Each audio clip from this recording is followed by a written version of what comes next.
Evening and welcome to the regular meeting of the City Council for Monday, March 27th, 2017. Can we have the roll call, please? Councilmember Durossette. Here. Councilmember Lane. Here. Vice Mayor Kline. Here. Councilmember Ryno. Here. Mayor Vierra. Here. Next, we will move to the invocation by Mark Whitehead, Chaplain.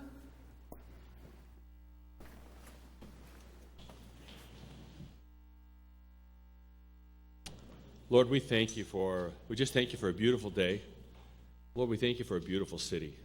We thank you for all the people that work so hard to maintain order, to make this a more than a decent place, a very nice place for us to live. God, on my heart today has just been to pray for the protection of those who serve us and serve us well. But I pray not just for the physical protection, but for also the emotional protection. Our police officers, our fire department, Lord, everyone, Lord, who reaches out. Lord, I thank you right now for those who serve on our city council and our school teachers and everyone, Lord, who reaches into this city to make it a better place. I pray, God, that you would replace everything that they give with so much more. We ask you this now, God. We pray that you would give us wisdom in the business tonight. Lead us and protect us. In your name we pray, Jesus. Amen. Amen. Pledge allegiance to the flag of the United States of America and to the republic for which it stands, one nation, under God, indivisible, with liberty and justice for all. Thank you, Chaplain. We have a couple of presentations this evening. The first one is a presentation by City Manager Toby Wells. Thank you, Mayor. I would like at this time to invite Mr. Manny Alvarez, the Executive Director for Post, up. He's going to do a brief presentation.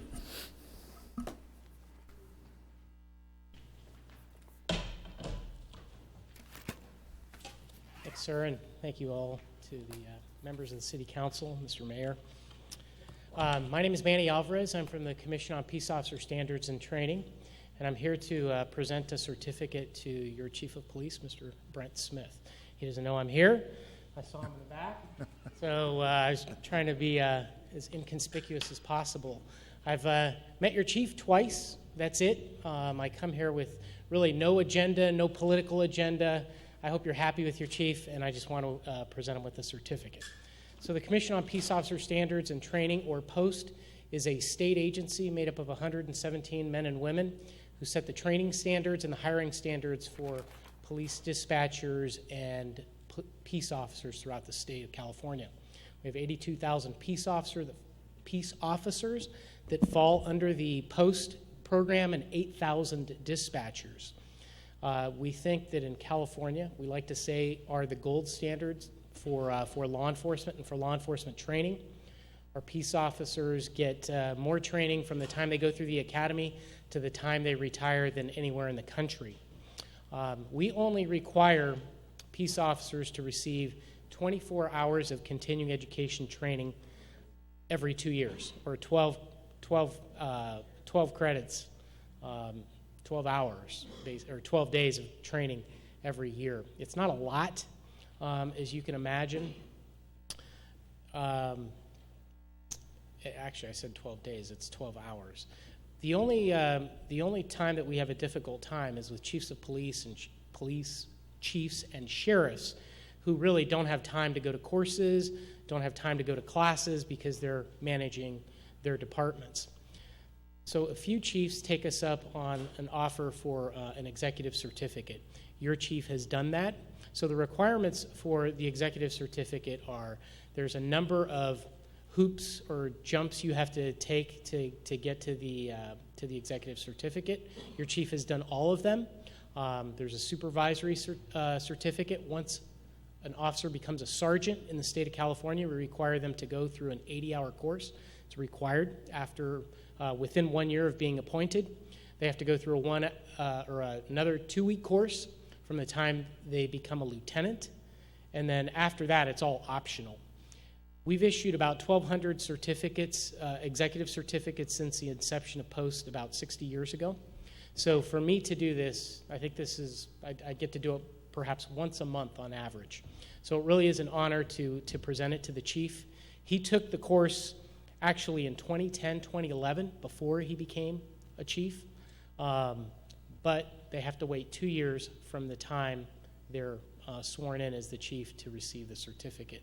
So I believe he hit the 2-year mark in February, and now he gets to receive the certificate. So it's an honor to present it to him today in person, and I'd like to have him come up if I can hand it to him.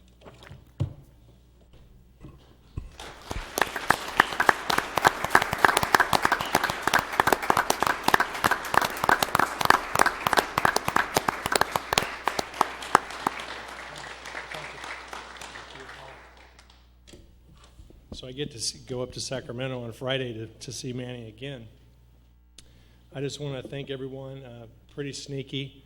I get here tonight, and my whole family's here, and I'm thinking, okay, something's going on. But I really appreciate this. I really enjoy working for the city. And thank you very much. Thanks, Toby.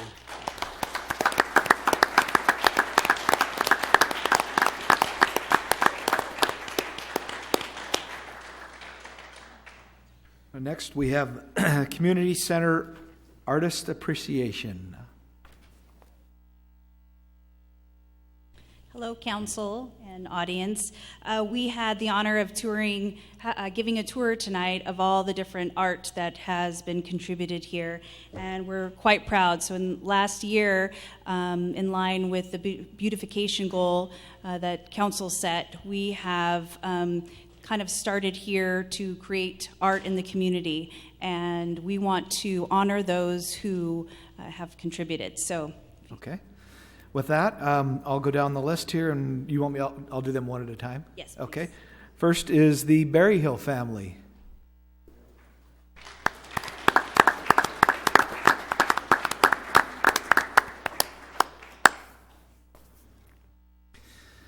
Next is Don Cool.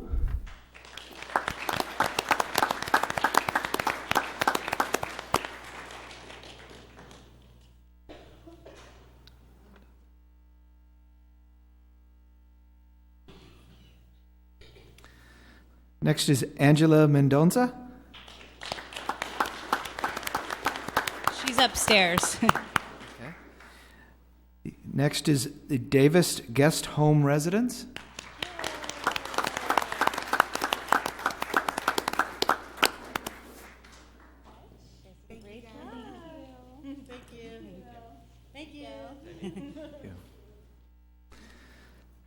Next is Tyler, is it Abshir?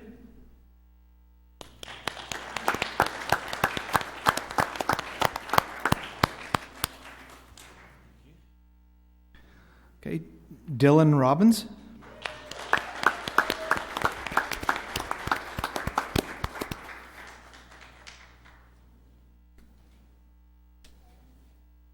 Central Valley High School art students.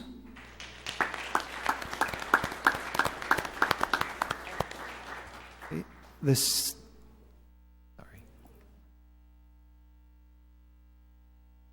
Next is the Ceres Garden Club.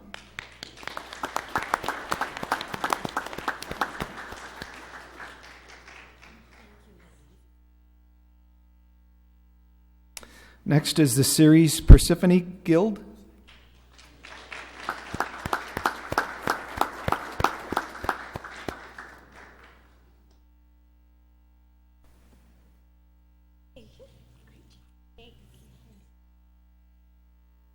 The next is Jeff Benzinger.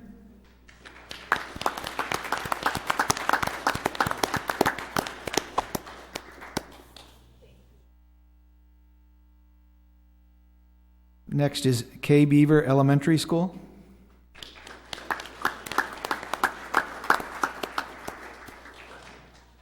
Okay, the Whitmore Charter Elementary School. The La Rosa Elementary School. Okay, Walter White Elementary School. And Virginia Parks Elementary School. Mr. Larry Liu.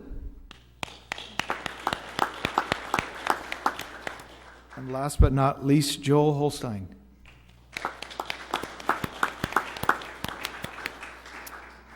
also like to thank Senator Canilla's office for presenting them with an additional certificate of appreciation. Great. Thank you. Thank you. Thank you.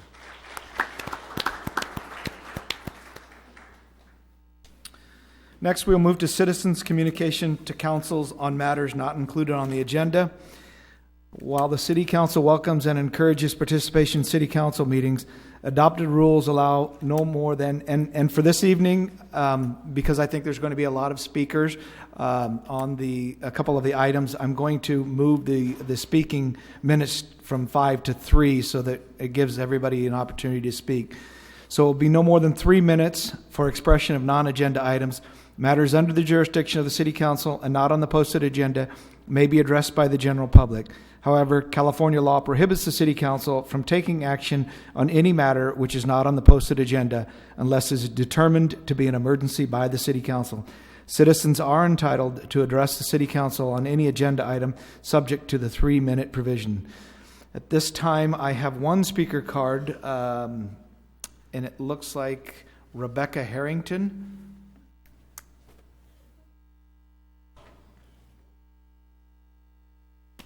Remember, this is on a non-agenda item. I know you know that, but I just want the rest of everybody else to know.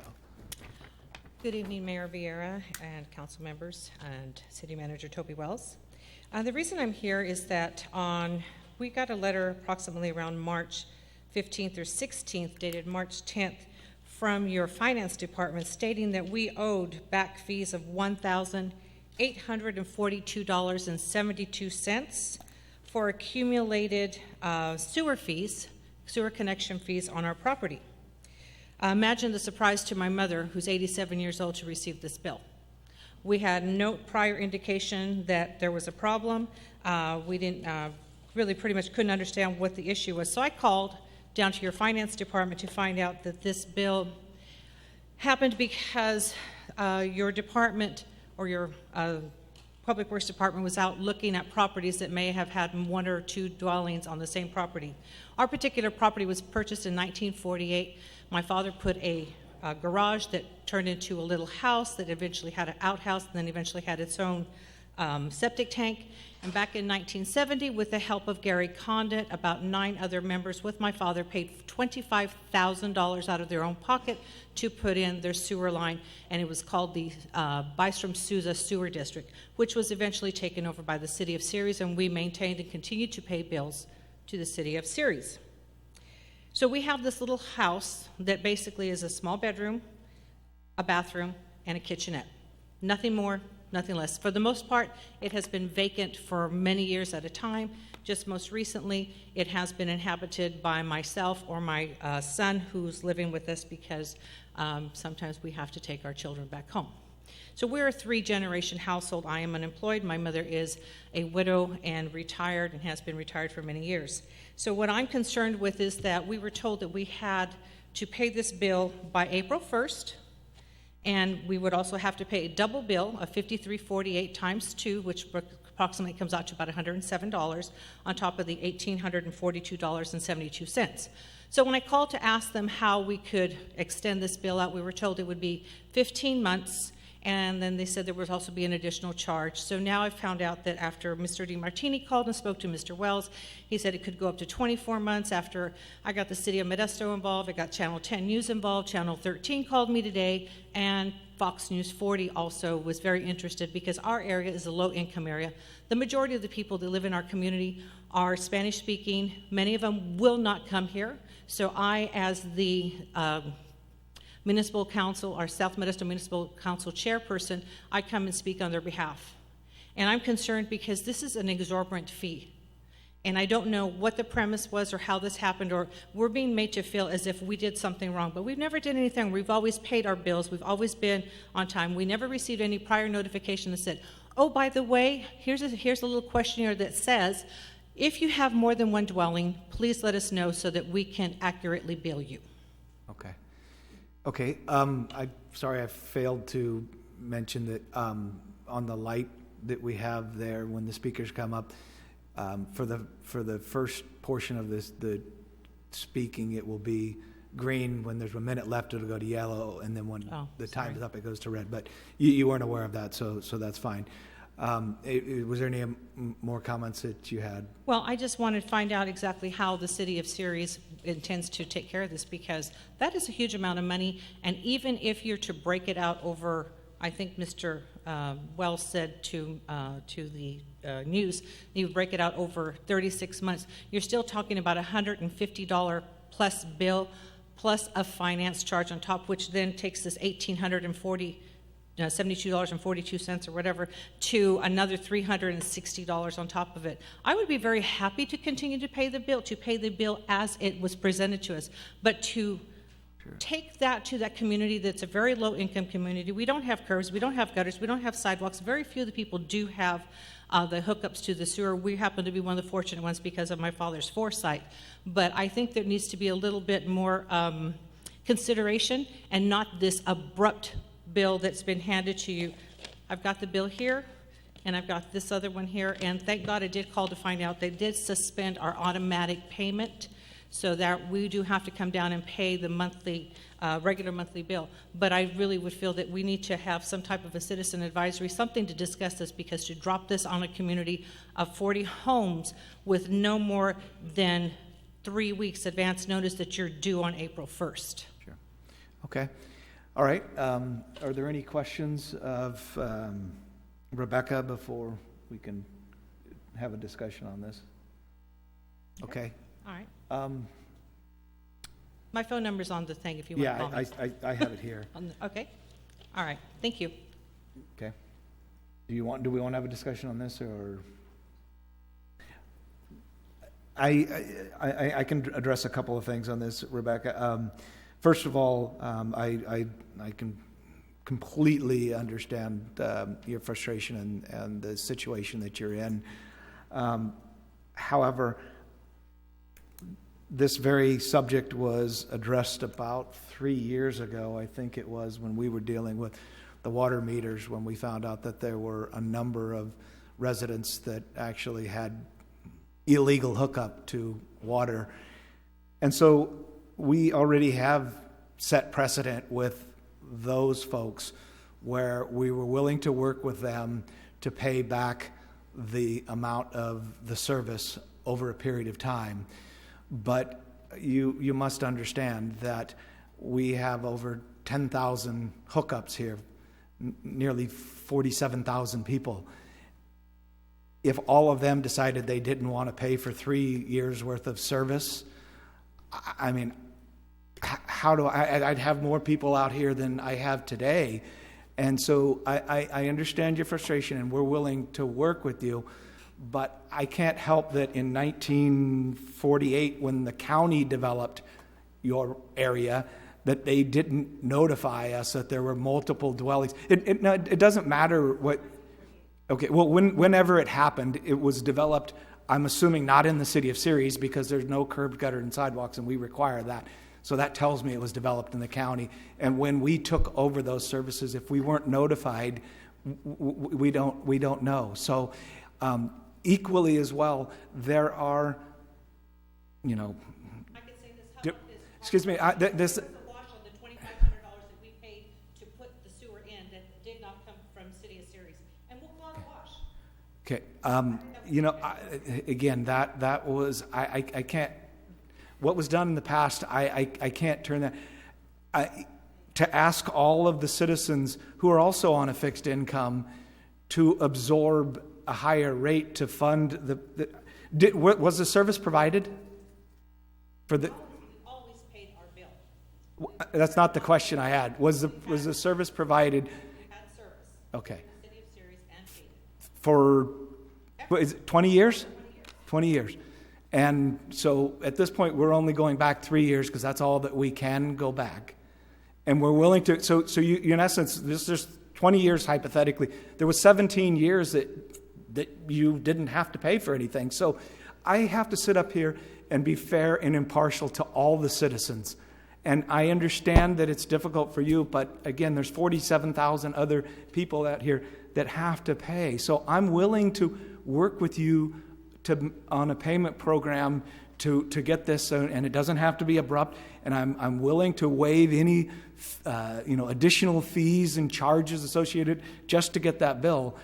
but I have to be fair to all of the residents. And so I hope you can understand that. And that was the direction that this body took 3 years ago when how would we go back to those residents who have been on a payment program and say, oh, well, we've changed our mind, we'll go ahead and refund you because we made you pay. So I can feel for your situation, but it was one that we've already kind of set precedent.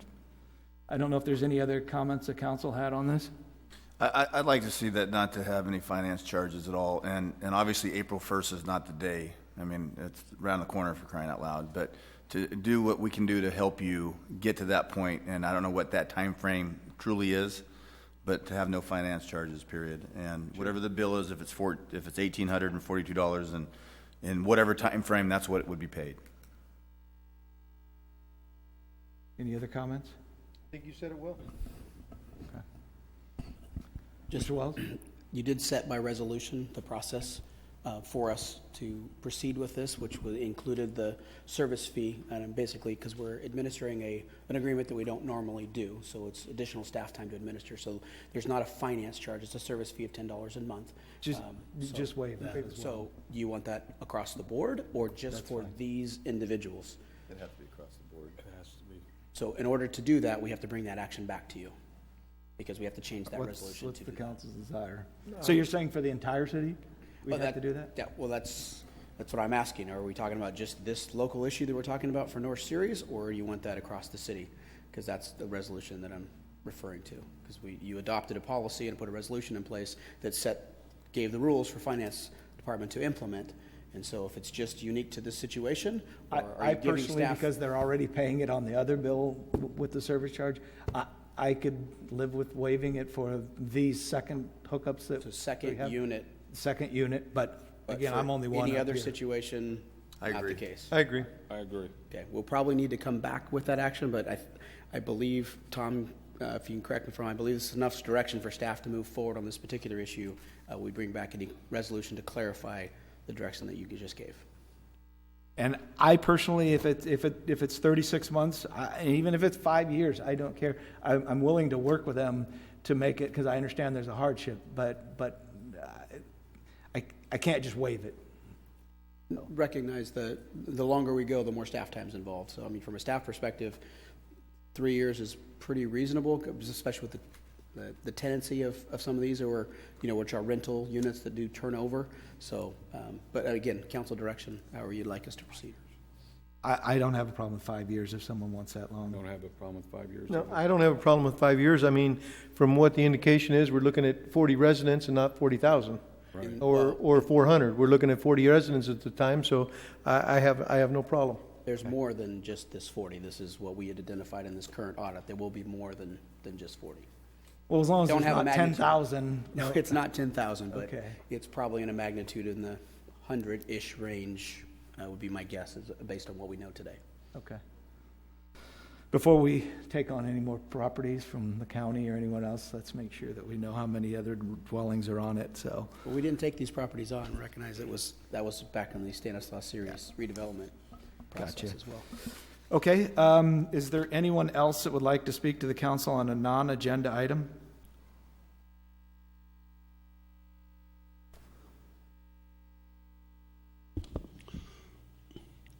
Leonard Shepard, 2841 Fowler Road. I would love to see all these people come every council meeting, whether you have a problem or not. I wish the folks who were here for the art appreciation understand their city, their government, and they should be here not just to receive a certificate, but every meeting, we should fill this room, and I'm glad to see the people that are here. I don't care whether it's about the long-term effects of the general plan or whatever it is. We should have 100+ every meeting. That way, it's not just 2 or 3 or 4 of us citizens on the normal way, but a good, true representation of the citizens of all ages and all income levels and everything of that nature, that it's their government. It's not your government, it's our government, all of us. You just got elected to do the job of representing and trying to do things right. But by electing you, we should not give up our control of our government. And that's what's happened. People have gotten lazy. Monday nights, oh my gosh, I might miss the football game or something. So I'm just hoping that the people who are out here right now will remember this, and in 2 weeks, come back and fill this room and talk to their friends and say, hey, we need to be here to represent ourselves. We're not going to, it's not that I don't trust you five. It's that I don't want you making decisions for me. I want to have a voice in the decisions you make. And everybody here should be thinking the same thing. Thank you. Anyone else would like to speak to the council on a non-agenda item?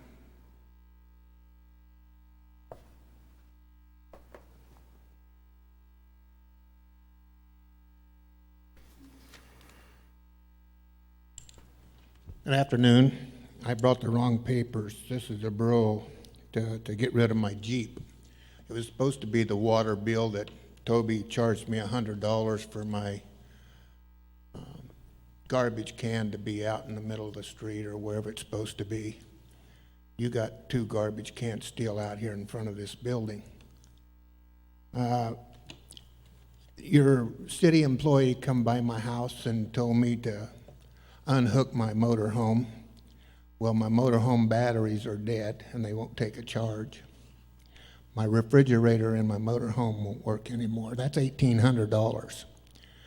So you find me for my garbage can to be in my yard. I'm going to charge you for my batteries because you didn't have the right to tell me to unhook my motorhome. It was a UL approved cord. TID said I can have them cords plugged in as long as it's under a breaker and it goes through the meter.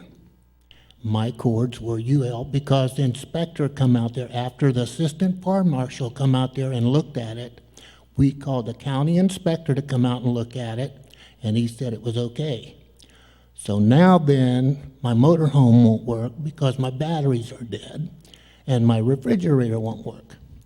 So I pay the bill that you charged me for, the $100 for my garbage can. Now I'm going to charge you for the same thing. Okay? So I didn't bring the papers. I picked up the wrong ones.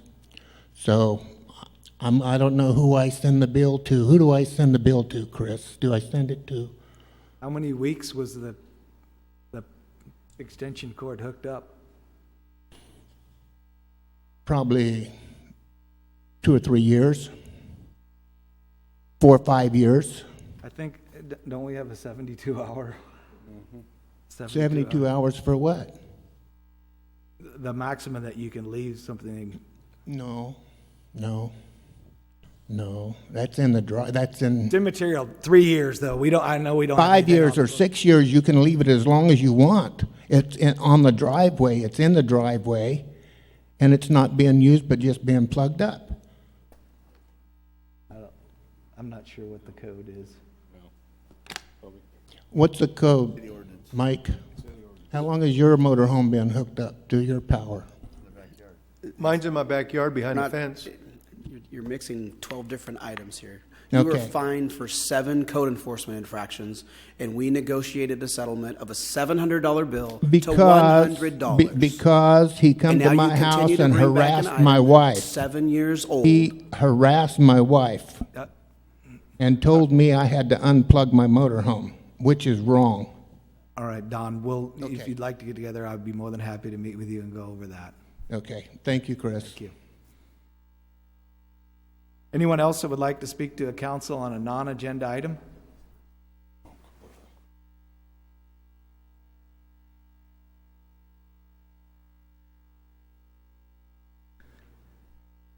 Good evening. My name is Dave Johnson. I'm kind of speaking on behalf of a number of people that have approached me in the last month and a half, and it's kind of in regards to the Series PD being out of contract. And for some reason, people are approaching me saying, Dave, is that true that they're really out of contract since July? I go, yeah, it is. And a lot of people are really upset about that.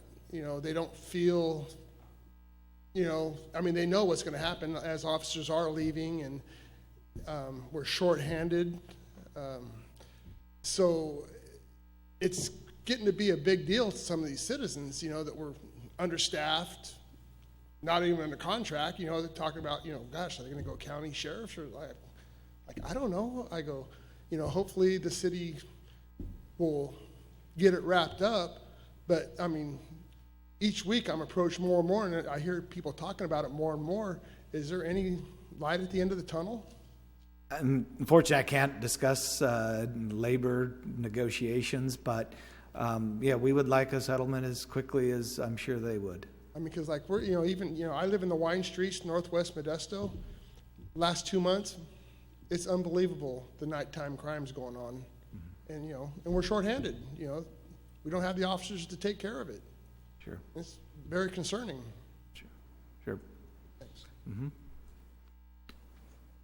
Anyone else? Okay, with that, we will move on to appointments to boards and commissions. We have none. Conflict of interest declaration. Is there anyone on the council that would like to declare a conflict of interest on any of the 16 consent calendar items and one public hearing item? Okay, hearing none, we'll move to consent calendar. All matters listed on the consent calendar are considered routine in nature and will be enacted by a single motion unless otherwise requested by an individual council member or the public for special consideration. Otherwise, the recommendation of staff will be accepted and acted upon by roll call vote. This time, is there anyone on the council that would like a consent calendar item pulled for further discussion? Number 14. 11 and 12. All right, is there anyone in the audience that would like a consent calendar item pulled other than 11, 12, and 14? Okay. With that, I'll bring it back to the council for direction on the other items. Move to approve 1, 2, 3, 4, 5, ABC, 6, 7, 8, 9, 10, 13, 15, and 16. Second. Okay, we have a motion and a second. Can we have the roll call vote, please? Councilmember Durossette. Yes. Councilmember Lane. Yes. Vice Mayor Kline. Yes. Councilmember Ryno. Yes. And Mayor Vierra. Yes. Motion passes 5-0. Okay, item number 11, resolution number 2017-29, authorizing the retirement of K-9 Duke from the Ceres Police Department and sale of K-9 Duke to Officer Jesse Gutierrez. Councilmember Ryno? Well, I have a few questions about it. The staff report says that it was Officer Gutierrez's intent to raise $3,000 to be used towards the purchase of Duke's replacement K-9. But yet, looking at the GoFundMe account, it was specifically stated that the funds that he needed were $3,000 to purchase Duke to stay at home with his family. And that if there was anything raised more than $3,000, that additional money would go back to the Canine Association to help with either replacement dog or additional training. Yes, that is what he put in his GoFundMe account. Okay. My other question is that he's no longer an employee of the city and that the GoFundMe was his account. It wasn't the Canine Association's. Correct.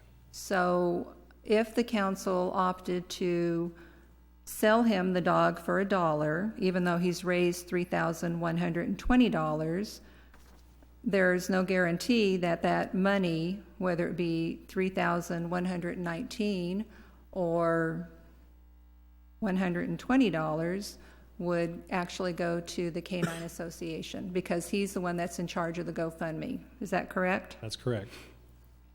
Okay. The other problem I have is typically when a city sells a canine, it's because for $1, the canine is being retired with the police officer. In this case, the officer is leaving, but the canine is still viable to work. It could, Correct? yes, it could. He could work. Yes. And then reading the staff report, it says recommending that we sell him the dog for $1, but then you read further and staff will be putting in the next budget, which is July, a request for a replacement dog. Correct. Okay, out of the general fund. So personally, at first I was, okay, well, we could sell him Duke for $1, but then we're going to turn around and we're going to be asked to take money out of the general fund to purchase another dog when, in fact, this dog is still able to work. And I understand he's already been with somebody else, another handler. We don't have anyone currently that's trained that we could just hand Duke off. The former officer, Gutierrez, has actually raised the $3,000. So I'm actually leaning toward him paying the $3,000 and it goes into our general fund. Goes into our general fund for the purchase of a canine dog in next year's budget?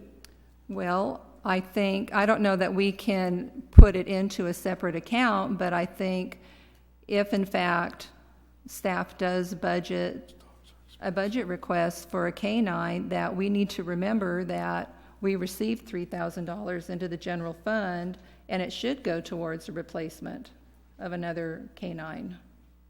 I just don't know structuring it, if they can structure something in the general fund accounts receivable that it goes specifically for that. But that's what it should go for. And so the people that contribute money to these GoFundMe accounts, they're led to believe, or their belief is that this is to purchase whatever or take care of things for the GoFundMe. Well, it's very specific that he was requesting to purchase the dog, to keep the dog home with his family, and that the city told him that it would be $3,000. He never said once that the $3,000 would go towards a replacement dog.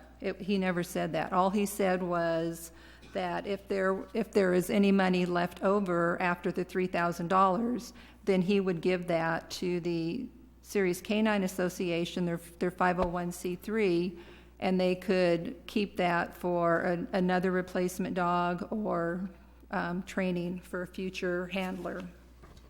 But at the very least, everyone who donated believed they're donating to let this dog go and live with the handler and his family. They didn't believe that they were putting this money into a replacement account. So the last 2 dogs were purchased off of the Canine Association account as well. And that would be the plan. Councilmember Ryno is correct in the fact that there's no guarantee that Jesse will put the money back in there. He says he will, and I would take him for his word, but the council can choose to sell the dog for $3,000 or $1 or whatever. The dog could be used a couple more years. I have no one to take that dog. I have no money in the budget for training until July, new fiscal year budget. I do plan on having money in the budget for training a new person. And then hopefully the association can help pay for a new canine. Well, and I do understand that this is his second handler, and Officer Gutierrez has only had the dog for 2 years, but yet the previous officer had the dog for over 5 years. Has the previous officer showed any indication, or has anybody made contact with him to see if he wanted the dog out of retirement? I have not reached out to anyone, and they have not reached out to us, other than the one post, I think, on Facebook that most of you have seen of showing some interest, but they've not contacted us about the dog. Well, I think that the thing that bothers me, and you know, Councilmember Ryno brought this up, was, you know, it hasn't been, he wasn't approached the city to find out if he can buy it for $1 or anything like that. He went out there and took it upon himself to raise funds to purchase the dog. Correct. Okay? So, I mean, with that being said, I mean, I'm more leaning to, he did a GoFundMe account.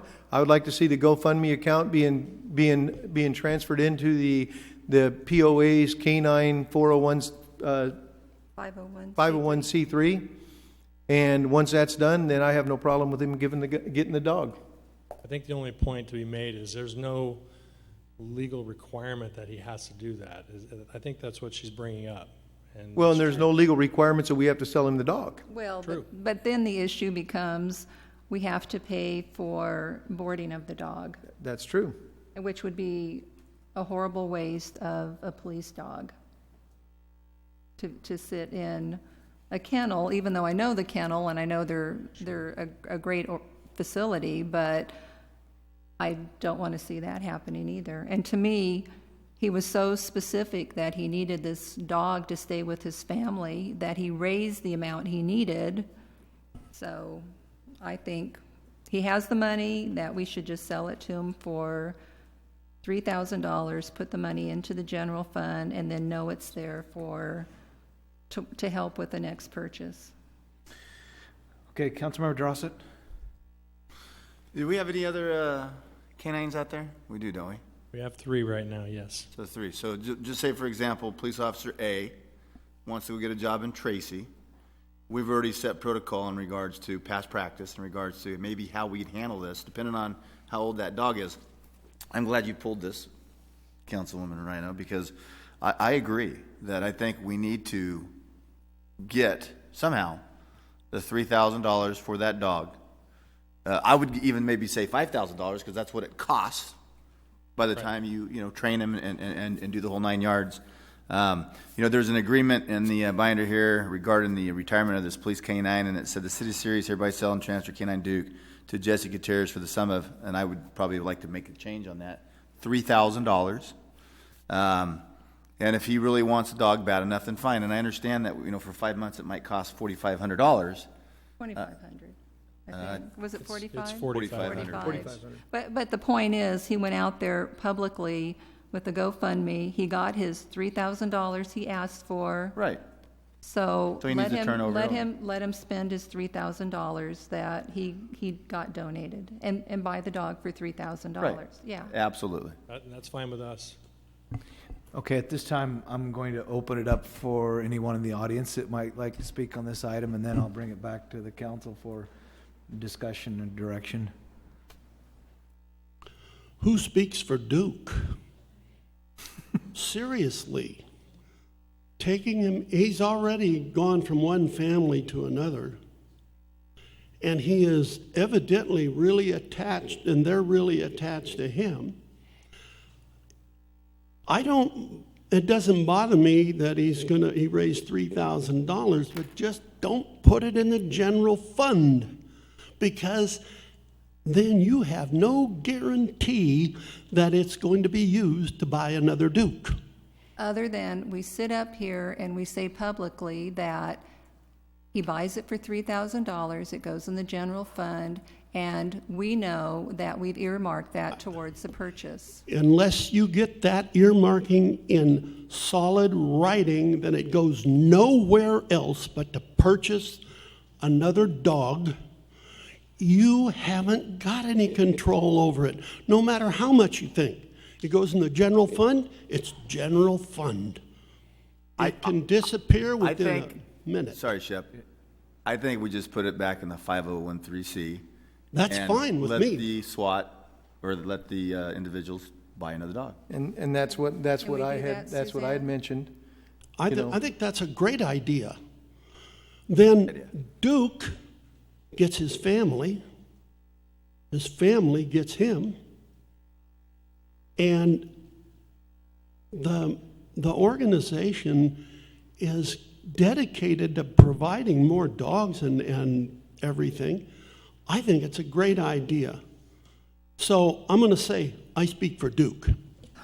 Well, Mr. Shepherd, I just want to say, the last 2 dogs that were purchased were purchased by the community groups, and then that is why, Councilmember Durossette, I brought up to selling the dog for $3,000, put it in the police 501c3, their canine thing for future purpose, because we have done that for the last 2 dogs. So, Ms. Dean? Thank you, Mayor. The money, even though it comes into the general fund, it can be earmarked. It doesn't magically get lost in the general fund just because it comes in. With council direction in the resolution, we can set it aside in an asset account specifically earmarked for that. Even if it is going to be donated to the POA and go into their 501c3, we still need council action for that to happen. It is a city asset, it's city money, it's general fund money, it goes to the general fund. So the resolution can be amended to say we want this set aside for the purchase of a new canine. We'll create an account within the general fund, set it aside, and then that will happen. Or we need you to say we want you to donate this money to the POA. And then knowing that if even donating it to the POA, you lose control of what happens to it once it gets there. Okay. Then I would like to see a resolution where we put it into the general fund and it becomes an asset account where it's specifically for canine replacement. Okay.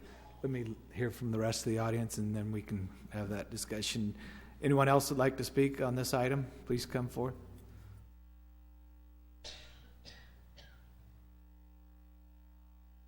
Chief Smith, what's the average length of a dog's life in your business? 17? 7 to 10. I can't see getting top dollar for this dog, guys. I mean, this dog's 8 years old. The top dollar is about 10 grand. I understand that, but he said that he's got no one to take him. He doesn't have budgeting until July to put money into this dog and handler. I think the issue isn't that. The issue is money was collected for the dog. Is the money going to be refunded? I think that's what the issue is. Is somebody is going to end up with a dog and $3 grand? Well, I guess you better jump on it because I think Officer Gutierrez is making a very, very nice offer because, I mean, he's pretty much at the end of his life. I mean, at 8 years old, he's one slip away of jumping out of a car and being history. Well, any dog is that. Not as much when they're young. Yeah. But, I mean, I just, like I said, I think you're getting top dollar for the dog. I understand it takes a lot to train these dogs, but... You think top dollar is $3,000, though? What's that? You think $3,000 is top dollar? When he's got after they're done retraining him, maybe a year and a half left. So really the dog's probably worth about 10 grand, but we're saying, and he said $3,000. All we're doing, we're just kind of going back to, this is what was supposedly going to happen. I mean, as a taxpayer, I'd rather our money go to training a new dog instead of one that's at the end of his life. But we need money to get the dog. We just don't have $10,000 sitting around. Okay. Chief Smith, the staff report says that Duke is 7. Is that correct? Okay.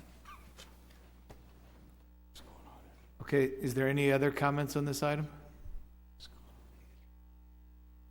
Okay, bring it back to the council for direction. I think Toby wants to say I'm sorry, I have a motion on the floor to amend this item to include collection of the 3,000 even or 3,000? No, it was 3,000. That was what he was asking for in his GoFundMe.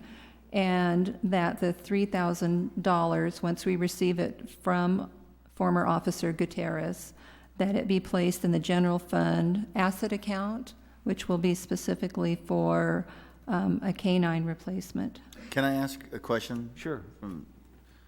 Would you rather have it go in the general fund or the 501(c)(3)?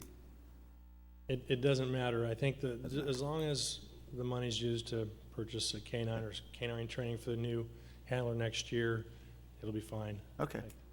I'll second. So we have a motion and a second. Can we have the roll call, please?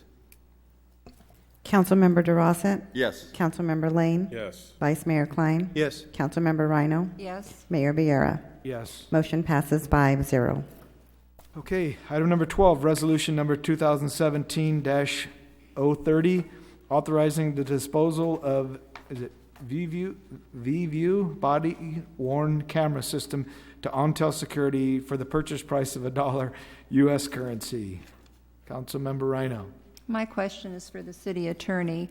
I just want to be sure that we could sell city property for $1 to a private company? Yes, the test is always whether that would be a gift to public funds, and in this case, in light of the relationship that the two entities have, I don't think that would be a gift to public funds. Okay, that's my only question. Is there any other council members that have a question? Is there anyone in the audience that had a question on this item? Okay, I'll bring it back to the council for direction. Move to adopt resolution number 2017-030. Second. We have a motion and a second. Can we have the roll call, please? Councilmember Durossette. Yes. Councilmember Lane. Yes. Vice Mayor Kline. Yes. Councilmember Ryno. Yes. And Mayor Vierra. Yes. Motion passes 5-0. Okay, item number 14, acceptance of the 2015-2016 basic financial statements and audit report. Vice Mayor Kline?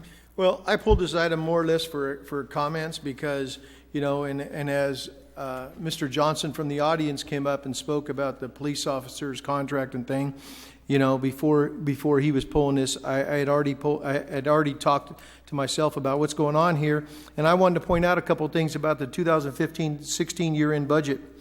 One is there was a decline in revenue. Operating grants were down $2.1 million. Our utility taxes were down $10,000. But yet we had revenue increases in property tax, sales tax, other taxes, motor vehicle, and other use of money and property. So in closing, what I want to say is we had a decline in operating revenue of $2.1 million, but we had an increase of $953,000 for a total net revenue loss of $1.2 million from 2015 to 2016. So with that, the operating grants were down 5.5%. And I did get a list from the city treasurer, finance director, excuse me, and it outlines all the grant monies that we're down in. And I mean, it's from a traffic officer grant, it is from a hiring grant, water conservation grants, gas tax fund was declined. AB 939 fund was a decline. There was a decline because of there was a police officer's grant that we did have that ran out, and we had to absorb the cost. It's on this. So overall, what I wanted to point out was, you know, as you know, our big thing is we're trying to increase revenue, and we're doing a general plan update. And the only way we can increase revenue is by, you know, commercial, different things like that, and to be a sustainable community. And yet we've lost over 5% of decline in revenue because of operating grants that we had. So I just want to thank the finance department and our auditor for what they did and how they put this thing together and showed pretty much a true picture of what we struggle with up here, trying to balance the budget, trying to give all of our unions and everything what they're asking for, when yet we have a decline in, sales tax decline, property tax decline. Between those two right there, we had $720,000 in decline in property tax and sales tax alone. So just between, that was an increase, but it was a utility tax and the operating grants were down. So I apologize for that, but we were up in property tax and sales tax, but it's the operating grants that we lost the biggest balance of our budget.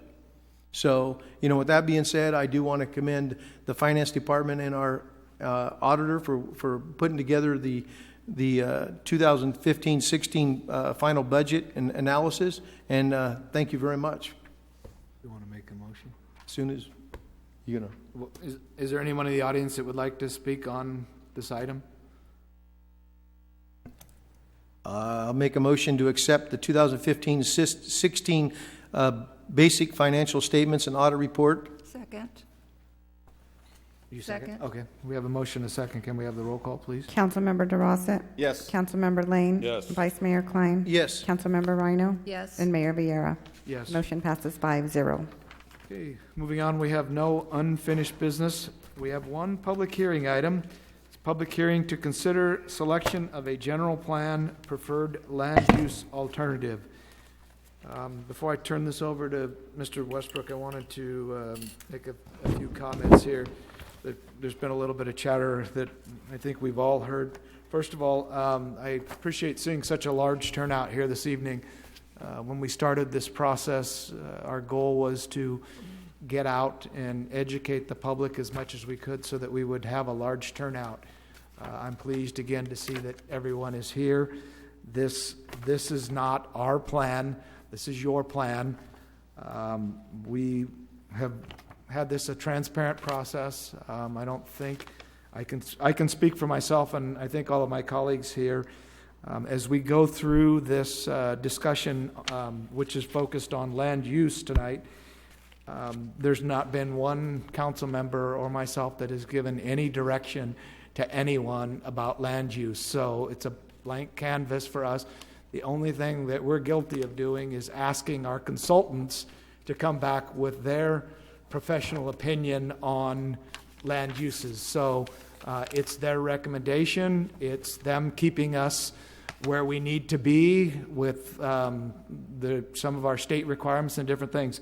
But don't harbor any illusion that we've been behind the scenes giving any direction, because that's not true. So I look for an engaging discussion this evening, and I think I can speak on behalf of my colleagues that, again, this is your general plan, and I'm glad you're sitting here because we want to shape it to be what you would like it to be. So with that, I will turn it over to Mr. Westbrook.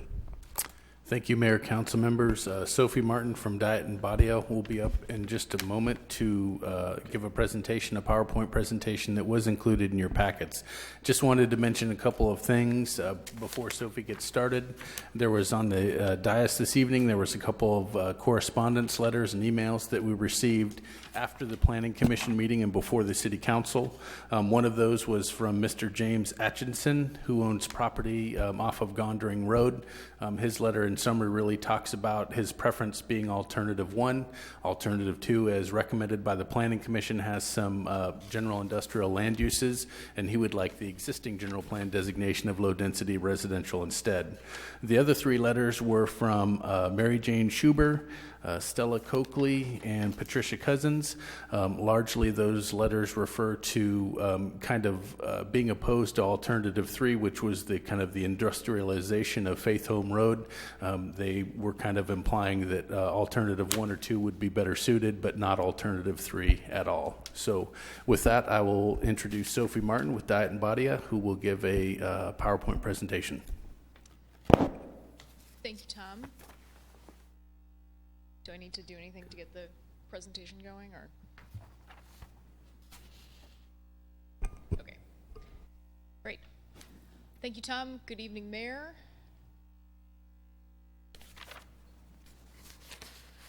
Thanks. Now I can see you.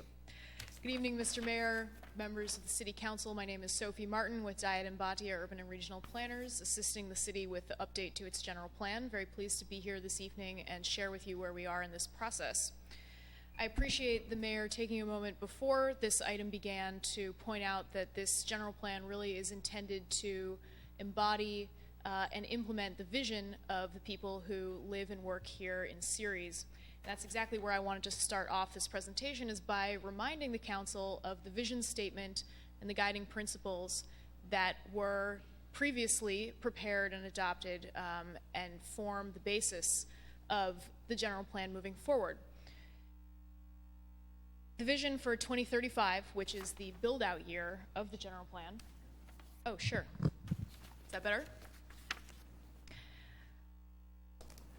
Is that in 2035, Ceres has a continued connection to its agricultural heritage, a balance of housing and retail choices, ample job opportunities, an attractive downtown, rich cultural and community events, and an abundance of recreational opportunities. It's a place where families want to raise their children, businesses want to locate and flourish. In Ceres, people enjoy a safe and healthy city with first-rate community amenities and a clean and sustainable environment. The process that we are undertaking, that we have been going through over the past few months and will continue after this point, is meant to help realize that vision. Thus far, we've completed a fair amount of work on this process. We have done a series of issue identification, background reports, and visioning with the community.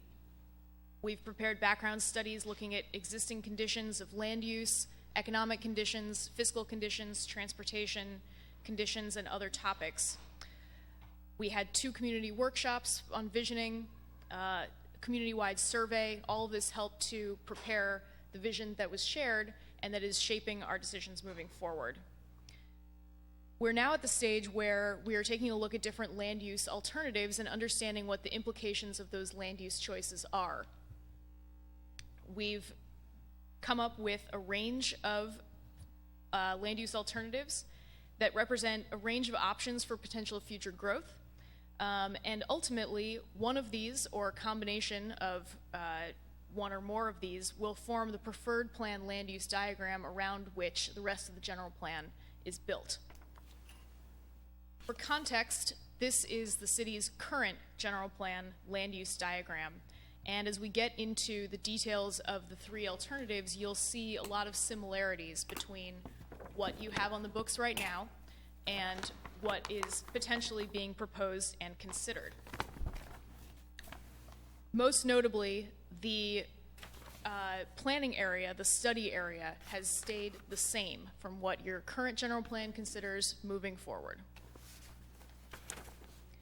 Before we began the process of coming up with the land use alternatives, we took a look at the palette of land use designations. This has to do with how land is used and at what density and intensity it can develop, to see whether there are any changes in that selection of land uses that we might want to tweak to better position the city in the future.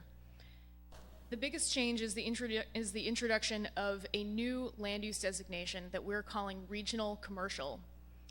It combines several aspects of some land use designations that you already have, including business park, existing regional or highway serving commercial uses, and commercial recreation. And you'll see where this use shows up on each of the plans that I'll present in a moment.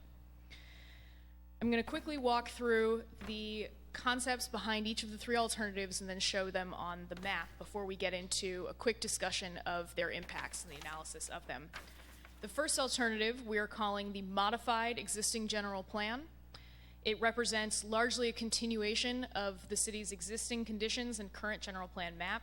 The map is largely the same with the exception of the area right around the new service road interchange, and that is where that new regional commercial land use designation would apply. The second alternative we are calling Southern Industrial Cluster. Similar to Alternative 1, it applies the new regional commercial designation near the new interchange. It also provides for some additional industrial development opportunities with a larger range of parcel sizes than the city currently has with an industrial designation that are in that same southeastern portion of the planning area. The third alternative that we took a look at, we called Eastern Industrial Corridor.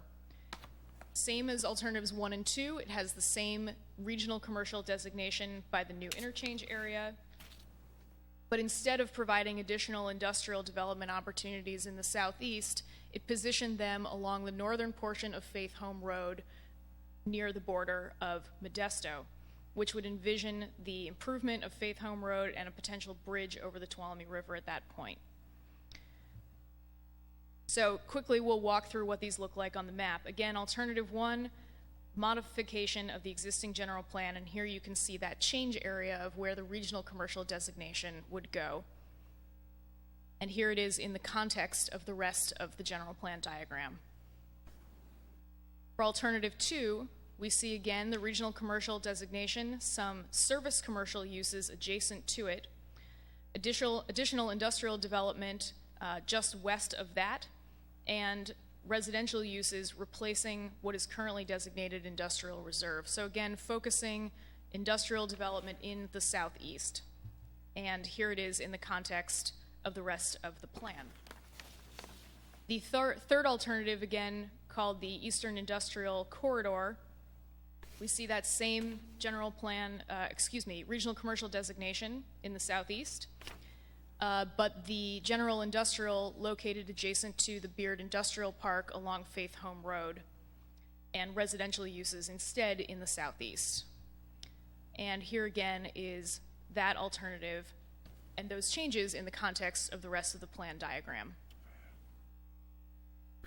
We took these three alternatives, as you probably remember, to the City Council back in November to get your sign-off that these were what we should evaluate in further detail, along with the Planning Commission. And after that point, we took a look at the impacts of each of these three alternatives with respect to what they would mean for housing growth, job growth, impacts to the transportation system, the city's utility infrastructure, and its fiscal circumstances.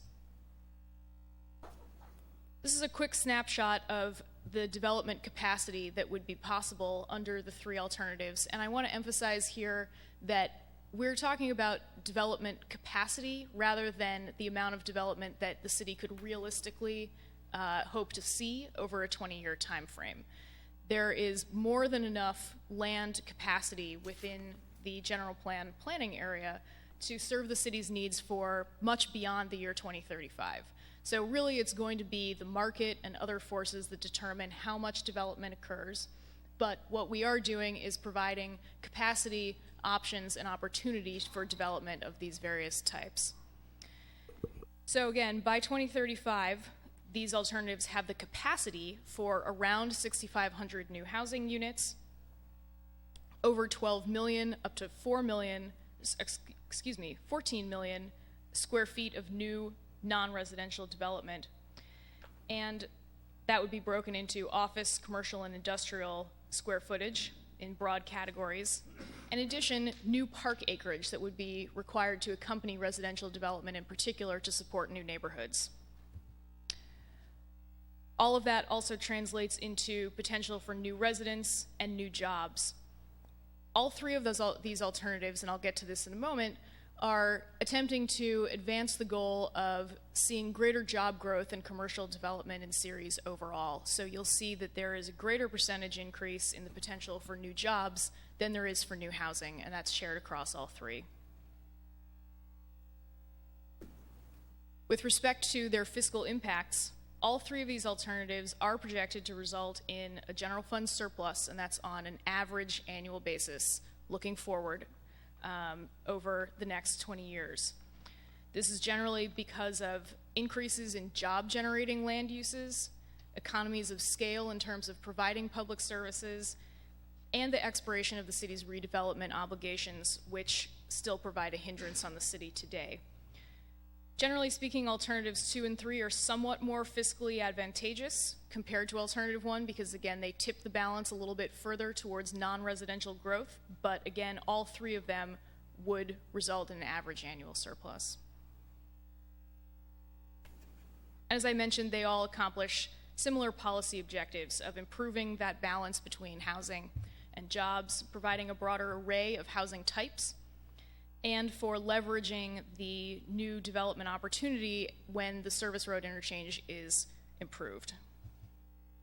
Here again is just a quick graph showing comparison of average annual revenues versus expenditures for all three. Moving on to transportation impacts, one metric that we're taking a look at here is called vehicle miles traveled, or VMT. That refers to the length of trips that the average household and worker within Ceres takes on a daily or an average annual basis. So this is different than measuring traffic congestion. It's more about how much time people spend in the car and how long those trips are. When we analyze transportation impacts, we did assume that by 2035, certain improvements to the Ceres roadways would be put in place, including improvements to Faith Home Road, upgrading it to expressway status. We also assumed implementation of several other roadway improvements that are in the county's RTP, and some others that are already envisioned in the city's current general plan. For comparison purposes, we also took a look at what the VMT would be for Alternative 1 without those improvements made to Faith Home Road, so that again, we have a little bit better of a snapshot of existing conditions carried forward. Generally, we see similar VMT across all three alternatives, which with Alternative 3 performing very slightly better than the other two. We do also take a look at congestion because that's very important for people's quality of life as well as environmental impacts related to air quality and greenhouse gas emissions. With more development tends to come more congestion, even if we do our best to make roadway improvements.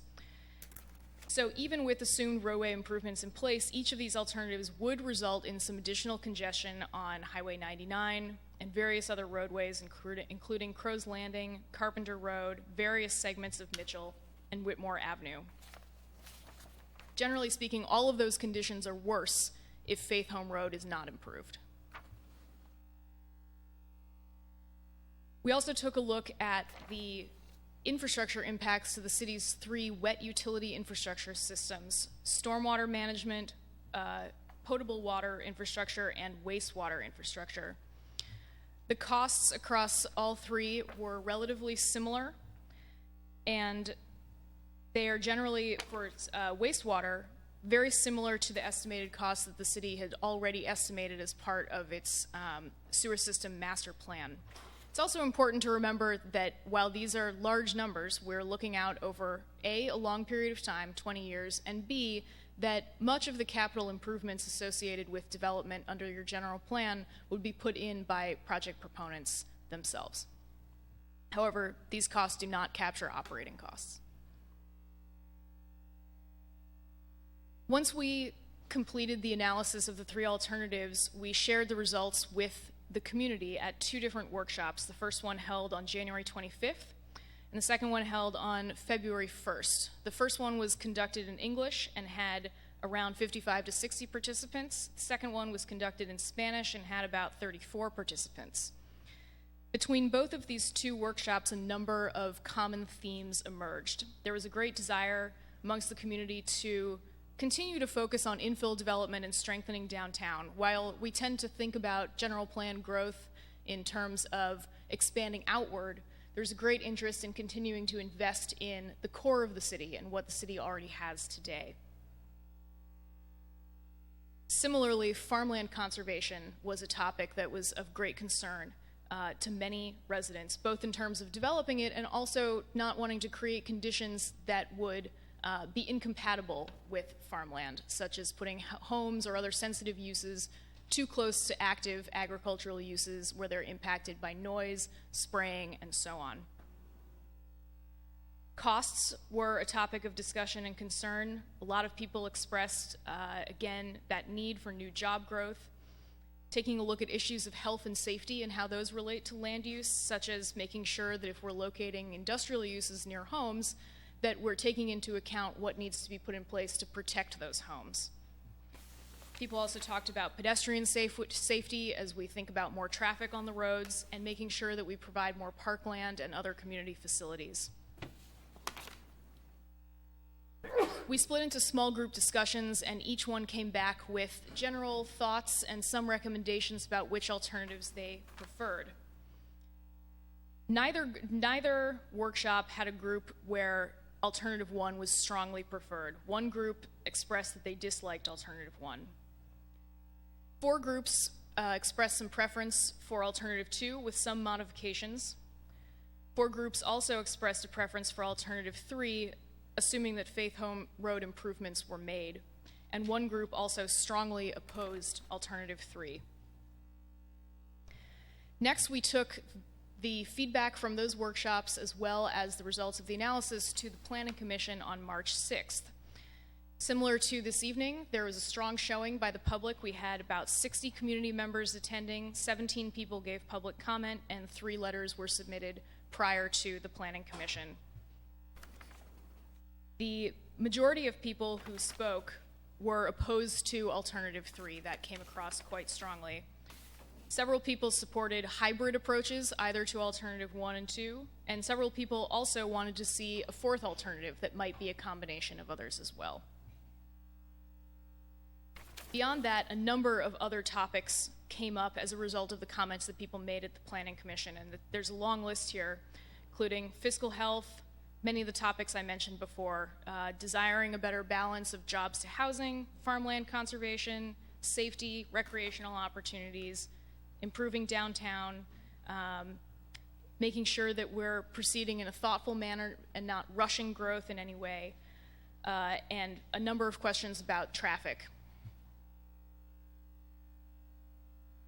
After the close of public comment, the Planning Commission decided to remove Alternative 3 from discussion because so many people had expressed a dislike of that alternative, so the Planning Commission decided to take it off the table straight away. Some other topics that they discussed was the idea of whether development potential along Faith Home Road could be revisited in the future. Maybe it's not appropriate right now, but is this something that the city could come back to later on? There was some discussion about whether a vote should be delayed in order to provide for greater time to deliberate, and also questions about whether it was possible to continue to fine-tune or adjust the land use diagram throughout the balance of the process, or whether this really represented the only opportunity to make those changes. And the answer to that question is yes, we can continue to make changes to the land use diagram. The final vote by the Planning Commission was 4-1 in favor of recommending Alternative 2, though I do want to point out that there were several modifications made based on a couple individuals' comments who spoke during the presentation. So here again is the image of the change areas proposed in Alternative 2 that we analyzed. And here that is in the context of the rest of the diagram. A couple changes were proposed, which I'll show you here. One was changing parcels at, excuse me for a moment, 3400 Roding Road from low-density residential to light industrial. That's shown on the right-hand side. And then the second change was redesignating parcels north of Redwood Road and east of Moffett Road from service commercial to regional commercial. This is a change that showed up in some of the other alternatives, but was not the case in Alternative 2, and the request was to have that be treated the same in Alternative 2. So this represents the land use diagram that was the Planning Commission's recommendation to be carried forward this evening, showing those two changes. So that concludes my presentation. I'd be happy to take any questions from you at this time. Thank you, Sophie. Does the council have any questions of Sophie and the group before we open it up? 1997, we did the general plan. We didn't do it. I didn't do it. But, how close did they come to their numbers? Because when we're looking at this here, you know, residents were saying by 2035, we'll have possibly 21,270. We weren't at max build out, right? The 97 general plan estimated that in 2015 the population would be 73,000, and it was not. So this general plan, because of some of the development within the West Landing specific plan that had formerly been residential reserve, changed to some commercial and industrial and business park uses. That's why the number that's proposed here is actually less than what was shown in the 1997 general plan update. All right, thank you. Any other questions? I do have a question. Transportation vehicle miles traveled, Alternative 2 and 3, do they include the Faith Home Expressway? Yes, they do. Okay. Did you run it without the Faith Home? We only ran Alternative 1 without You didn't Faith run Home. Alternative 2? No, we did not. Okay. Is that hard to do? Takes a little bit of time, but it's not that difficult. But it's just an order of but recognize it's just an order of magnitude. Yeah. So, I mean, you can look at the numbers there, and that overall VMT is not going to be significantly different with those other two alternatives. For the purpose of this, recognize these are comparisons across the board, and if you chose a particular alternative, we would then study it in much more detail on traffic impact analysis as part of the environmental impact report. And if I can make a comment to Councilmember Durossette's question, because I did send some questions to Mr. Westbrook today, and I said, can you tell me the city's population in 1955 when my parents were in school, high school in Ceres? 1975 when I was in school, and and then 1995 and 2015. City of Ceres had the biggest increase between 1975 and 1995 of almost 70% increase. Since then, from 95 to 2015, we only had a 30%. So, I mean, look at the drop-off. And with this projection, what we're talking about, we're looking at another 30% increase in basically citizens. But the biggest increase was from 75 to 95. So, I just wanted to make that comment with your question that you'd made about what was the growth going to be like, and you could see we'd made a 70% increase in that 20-year span. So. Okay, any other questions? All right, at this point, I'm going to open it up to the public, and then we may call you back up afterwards. Thank you, Sophie. Okay, I have some speaker cards here that I will go through first, and then I will open it up for anyone else that might like to speak. The first one we have is Wayne Calkins, is it?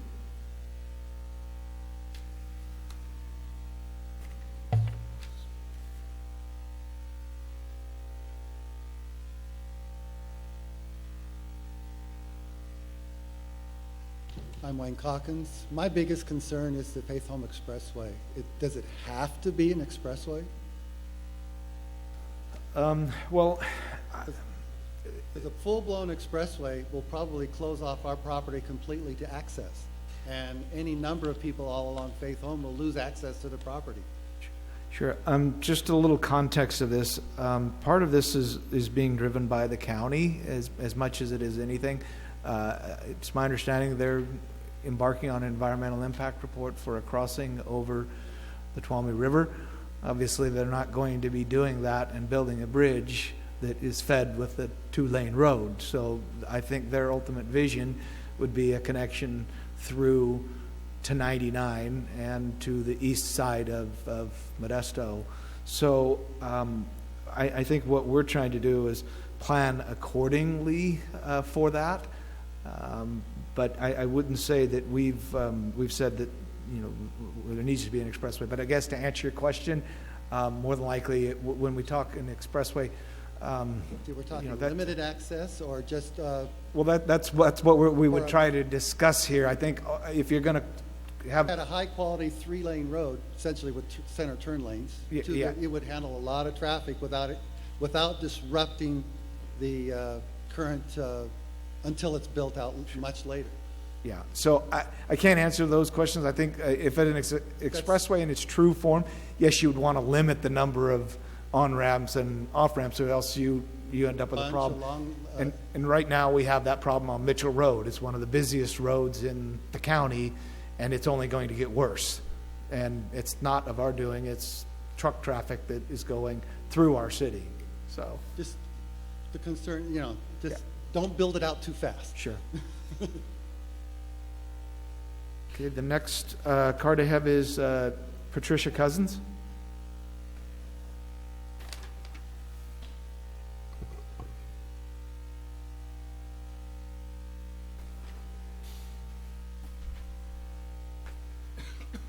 Good evening.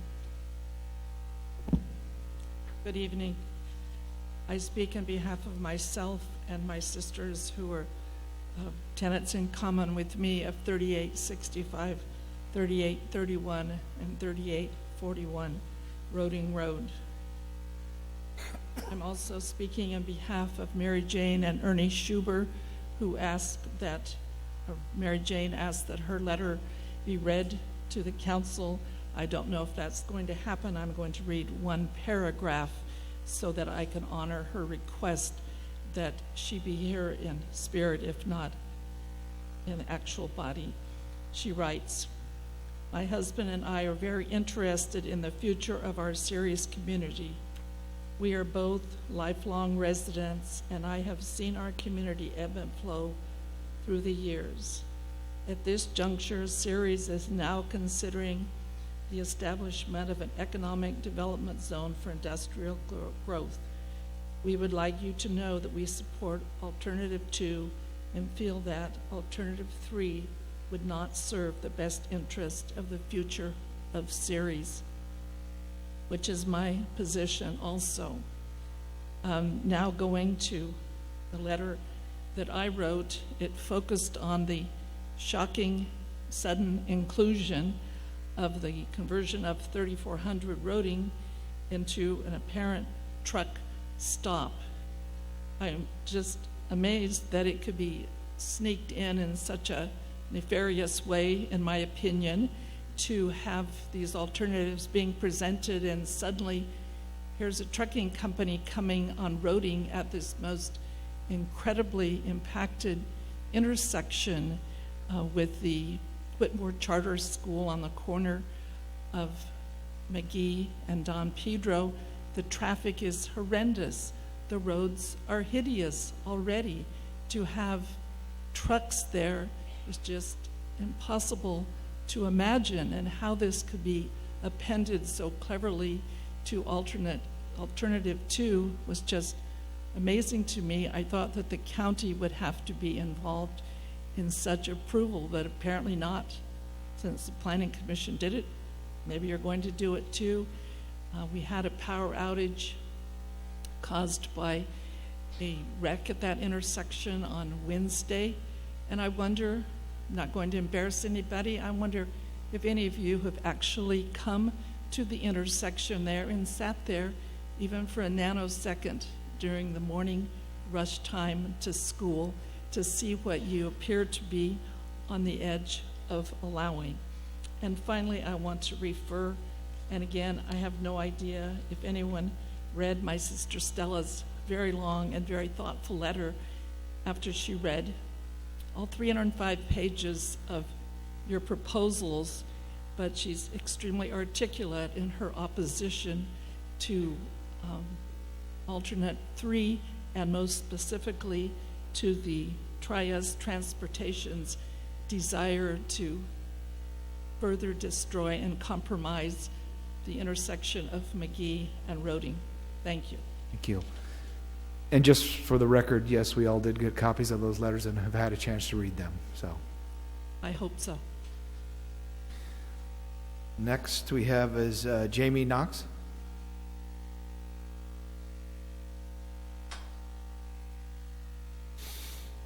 Good evening. I live at 4455 Roding, just east of Faith Home Road. I've attended the workshops, I've attended the planning meetings. I'm encouraging 1 or 2's plan.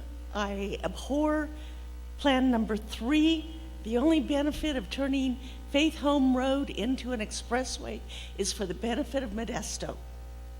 Ceres isn't going to benefit from it financially in any way, shape, or form, and it's going to ruin prime agricultural land in the process. And it's going to make it terrible for me to try to come into Ceres to shop, bank, etc. I'd like the city to recommend to the county and Modesto that they routed out Santa Fe Avenue and south all the way to Merced for their trucks if they're not sending them through the city. We're not going to benefit in any way, shape, except for the congestion. I also would like to make a comment about the trucking company that wants to move in onto Faith Home Road. This is within less than a block of the Roding Canal, which I cross on a daily basis several times. It is a very narrow concrete bridge on Roding right there. You've got the road right next to it. I've got a mid-sized vehicle. Would you like to know how many times I've had an SUV almost clip me as they're turning south and onto Roding? I keep having to back up. I have to stop back from it to keep from getting clipped by SUVs that are trying to get, can you imagine trucks on this road? You've got the processing company just east of the proposed spot for the trucking company that has over 100 parking spaces in it. You've got this church just down the street and across from it that has a child care, commute hours, traffic. You've got the school on Don Pedro that was already mentioned. Traffic. This is not good for that area. I'm sure there's got to be some better land for the trucking company closer to the freeways to get in and out and on the road. I know my brother was a long-distance truck driver. I know that they're on the clock from the point they're loaded and out the door. They don't want to be waving their way through. I fully understand that, and I hope they can find a better location for that. Thank you. Okay. I think I've said enough. Thank you. Next, we have Ray Diaz.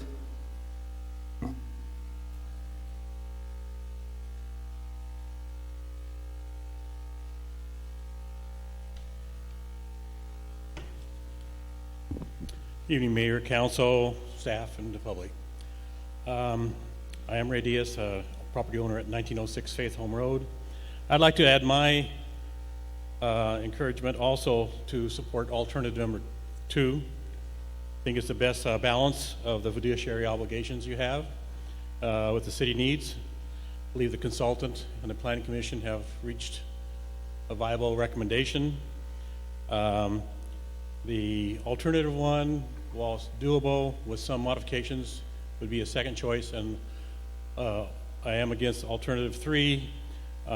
It is not conducive to good growth boundaries for the city, and doesn't respect our ag heritage, which is one of the fundamentals that I believe the council requested to be considered.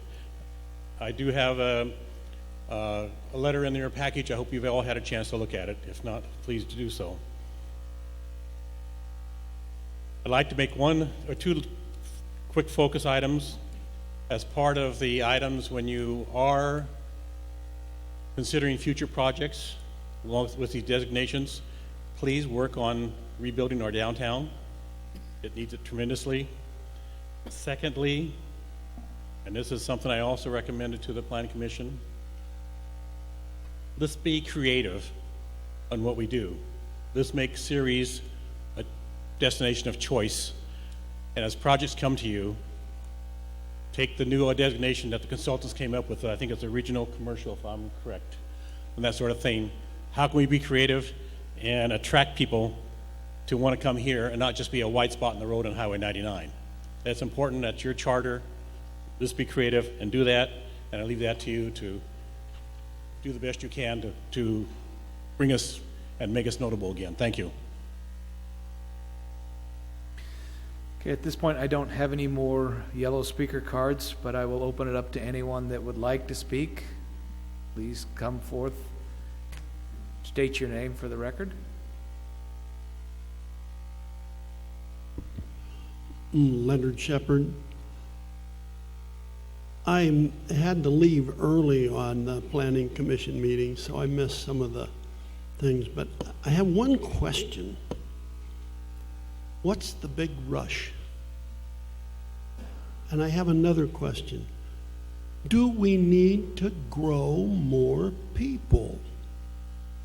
I see there's a plan to add, what, 6,200 more homes? Is that what it was? Homes, or was that people? We, right now, are taxed heavily with our fire and police, our sewer, our everything. We don't need more people. We don't need to take away farmland. I was never so kind of flabbergasted that one of those plans wanted to make Faith Home Road an expressway. I think the gentleman was right. If you made wider and put a turn lane all the way along, it'd handle a lot of traffic. And an expressway, how many of you have been over into I'll say San Jose or any of those places, and seen it grow from a small, rather small community in the 1970s to, it's terrible over there now. Just was over there in San Jose this week. I mean, my God, is that what we want here? We are a farm community. Let's concentrate on putting things downtown that will draw our own citizens first, and putting things that will draw businesses that will not make our schools have to add more and so forth. But let's draw business. Let's draw money making things, not money costing things. Every citizen you add costs money. If you don't think that's true, just look around and see the cities that have money problems. Oh, how about Ceres? The police are asking for something more. Fire department's asking for something more. Your own employees, they're all needing more, and adding more people isn't the answer. More industry is the answer. Yes, make people want to come to Ceres, industrial and job-wise. Mr. Shepherd, could you wrap up your comment? Yeah, okay, I'm sorry I didn't. No problem. So I believe that we need to make business our business. Thank you. Sophie, just to correct me if I'm wrong, but our current general plan allows for a significant amount of residential and jobs already. It's not like we're taking the map and blowing it up. Is that a fair statement? That's correct. Okay, Your so existing anybody who general has concern about people coming and doing, that battle was already fought in 1997. They could come and utilize the current general plan and develop. So it's not like we're advocating for more. We're just kind of playing around with the pieces that were done in 97. That's roughly a fair statement. That's correct. The land use footprint of the city, so to speak, is the same as what your current general plan is now. And anybody could come in and submit a development application for residential development under your current general plan and zoning regulations today. Okay. So just keep that in mind. We're not increasing the footprint. We're not getting any bigger than what was said 20 years ago.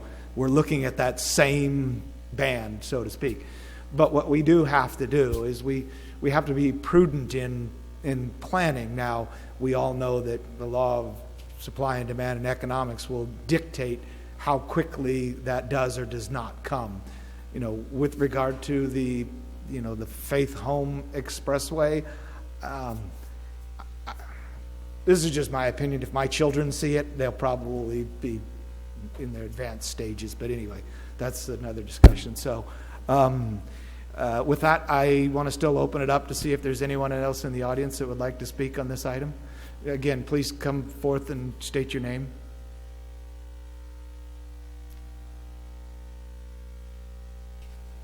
Hi, my name is Judy Keys. I graduated from Ceres High School in 1978. So I'm familiar with what things have been like around here. And personally, I've lived for the last 30 years in Hawaii. And we've faced a lot of things like this. Islands are small and there's only so much land. And we're not getting bigger, we're actually getting smaller. And there's a lot of big money that's come in there, particularly casinos. And they wanted to build out on the North Shore where we lived. And a lot of people, just like this, got together and said, no, we want to keep the country. And frankly, I think that's probably what most of these people sitting in this room feel. They're here in Ceres, they've been here for years, this is their home, maybe for generations. I have several friends that they're fifth generations here in Ceres. They're the people who built this town. And they don't want to see it turned into something like San Jose. I've been there recently myself. I can't stand it. Driving there is a nightmare. I mean, it's the whole place is like driving down Mitchell Road. And you guys know that's not fun, especially, you know, there's just no time. It's not busy. And so, you know, we are, I guess it's defining what we are. To people in the community, we're a country town, and we want to stay a country town. To you, we want to grow up and be something different. And I just don't think that's what the people here want, and I think it needs to be listened to. I can appreciate the situation that you're trying to do with laws and laws that have been put out by the state or whatever, that we need to have some kind of a plan. And planning is good, but we have to also take into consideration what the people who live here really do want, and they would like to keep the country. If I lived on Faith Home, I would not want it turned into an expressway. I don't live on Faith Home. We're over in the part that you guys have decided is going to be some type of industrial, no matter what we think. My parents have a perfect little paradise of a farm there. It's wonderful. It's perfect, and I sure don't want to see it become a truck stop or any other obnoxious building thing. And I sure don't want to see across the street that's been slated to be high-density housing. Man alive, the projects? No. You know, we like the country. Even with all the almond sprays, we still like the country. So I would like to, you know, just kind of put that out there. I'd like for you to think about how important it is to have country. Ceres doesn't need to grow up and become a Modesto or a San Jose. We're a good little community, and I'd like to see our high school go back to something that doesn't have to be walled in like a prison. I went to school there, and it was wonderful. But now I wouldn't want to send my kids there. Things can be cleaned up, things can be changed, and I think we do need to focus on our downtown and making what we already have attractive to its residents as well as people outside the community. But work on what we have first, instead of trying to change everything else. Fix what we have first. Make it work. Make it desirable. Make it good. Make it productive. And then you can begin to expand and work with the community. Thank you. Thank you. Again, just for clarification, we're not expanding. It's what's been on the books for 20 years. So when everybody says expanding to grow up, that was a decision 20 years ago that was made, not today. So we're not coming forth and asking for a bigger footprint. So we're not expanding. We're just playing around with what was decided 20 years ago. So just for clarification. So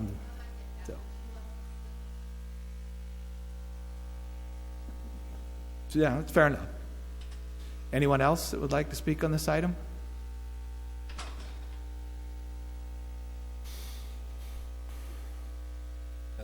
Good evening. Thank you, City Council, City staff, and Diet and Bahia for all your work regarding the general plan update.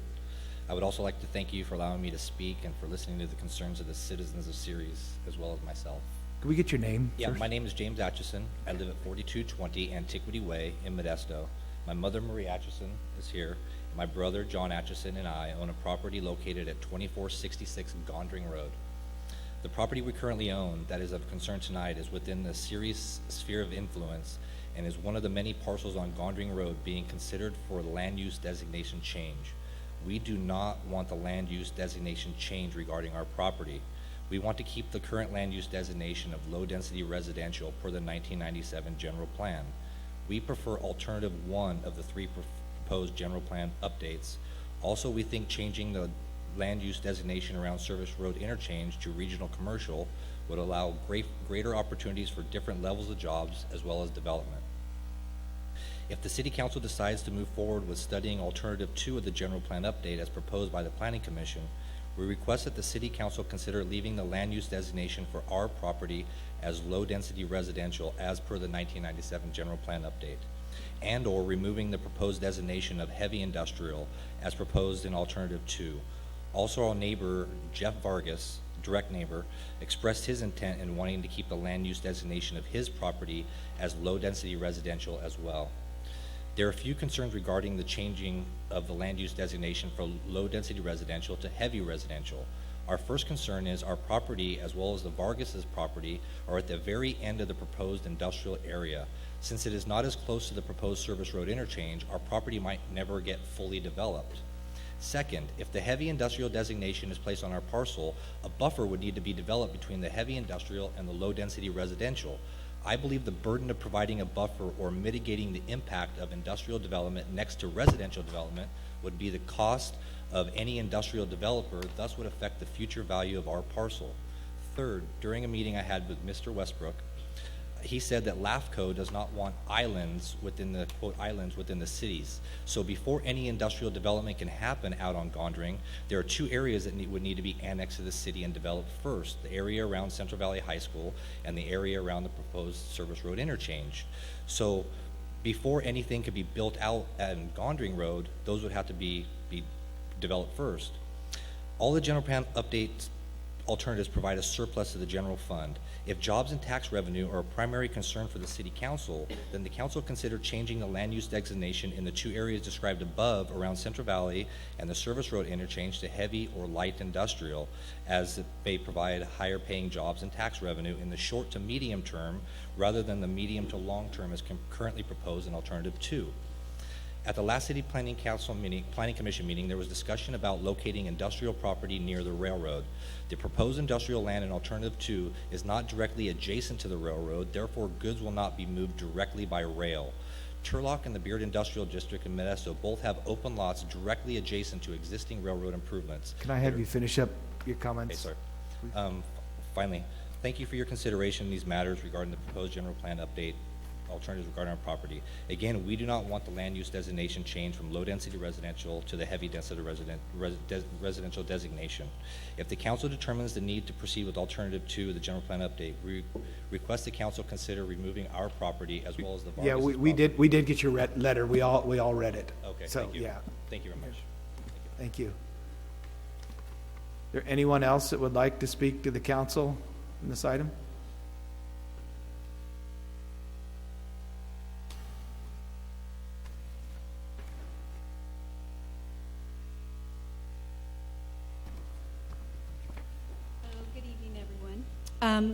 Thank you for letting me talk tonight. My name is Veronica Tovar, and I'm with Catholic Charities of Stockton, and we represent a lot of the underdeveloped areas, the disadvantaged communities that bear the cost of all these different developments and not the proper complete streets that we are asking for.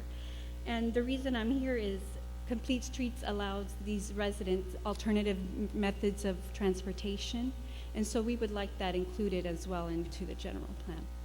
Okay. I don't know, I didn't see it on these slides, and so I think you're, for I mean, Sophie. That would be a policy. yeah, that's a we're not at the policy Not there yet. discussion Okay. yet. But I just wanted to bring Sure. it up during this Sure. time, just so, in consideration. And what we can do is if you're currently not on the notification list, we can make sure that you get the emails so that when we get to that portion of this long journey, that we make sure Yeah, you are great. involved in all of it from. Okay, great, thank you so much.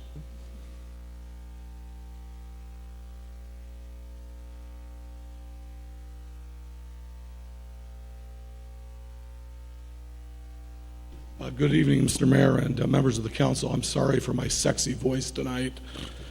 You'll just have to get used to it, and maybe it'll help. Maybe it won't help. I don't know. My name is George Petrolakis. I'm an attorney in Modesto. I represent Mr. Sake Sangera, who bought that land on Roding Road that the Planning Commission recommended to you to switch from residential to light industrial. And we're primarily here to answer any questions you have, but based on comments of a couple of the speakers, I did want to put a couple of items in context. Mr. Sangera does operate an existing trucking company, but it's a trucking company that basically delivers perishable fruits and vegetables to retailers. And so it is true that he's outgrowing his site, which is along 99. Interestingly, also, it's not in the city limits of Ceres. When we started, we thought his business was in the city limits. So he's gone on a long, extensive search in the Ceres area to find land to relocate the facility. It is very hard to find that kind of land. I would say there's none or near none, of the parcel sizes he needs. During that search, he found these 2 parcels on Roding Road and basically has decided to buy them as an investment. You heard a great list from the speakers of the challenges of developing on that site. We agree with all that. Those are the challenges of any kind of development on that site. And so it may in fact not he may not be able to relocate there for his current operation. So for example, he might use it as parking for trucks so he can increase the use of his current location to have more efficiency at his current location. In any case, because he bought it as an investor, he would like the light industrial designation for the long term, because it was really clear to him in his search for parcels to expand his business that there's a real dearth of these parcels in certainly the Ceres city limit and even the greater area of Ceres. And so these parcels are of a nice size for that longer term investment if it goes in that direction. As to a couple of the items, other items from the speaker, it will not be a truck stop. I mean, that term was used absolutely. You couldn't do a truck stop there, so that's not an issue. It would, in fact, if he did a project before it was in the city limits, he would, in fact, have to go to the county for approval, so that there would be that other level of approval. It is an interesting area in the county general plan. It is, in fact, urban transition, so it's in the county general plan, which you really don't see much anymore. And I believe it's urban transition because that area in East Ceres is really chopped up with a lot of urban-like uses that are in the county.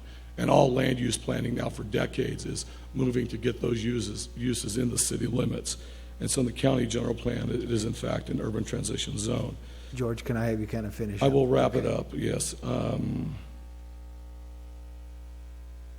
I think I'll just end with it. The light industrial designation is not just made up. Basically, the designation we're asking for matches a node of light industrial right to the north. So they're both the same size and shape. The light industrial designation has a precedent out there, and we would just like that. Oh, and please let me assure the council and the neighbors, any project, as we kind of analyze the site and figure out what we can do with it, obviously we're going to meet with the neighbors and so we understand their concerns and address them during that project process. So thank you, and I'm happy to answer any questions. Thank you. There anyone else that would like to speak on this item?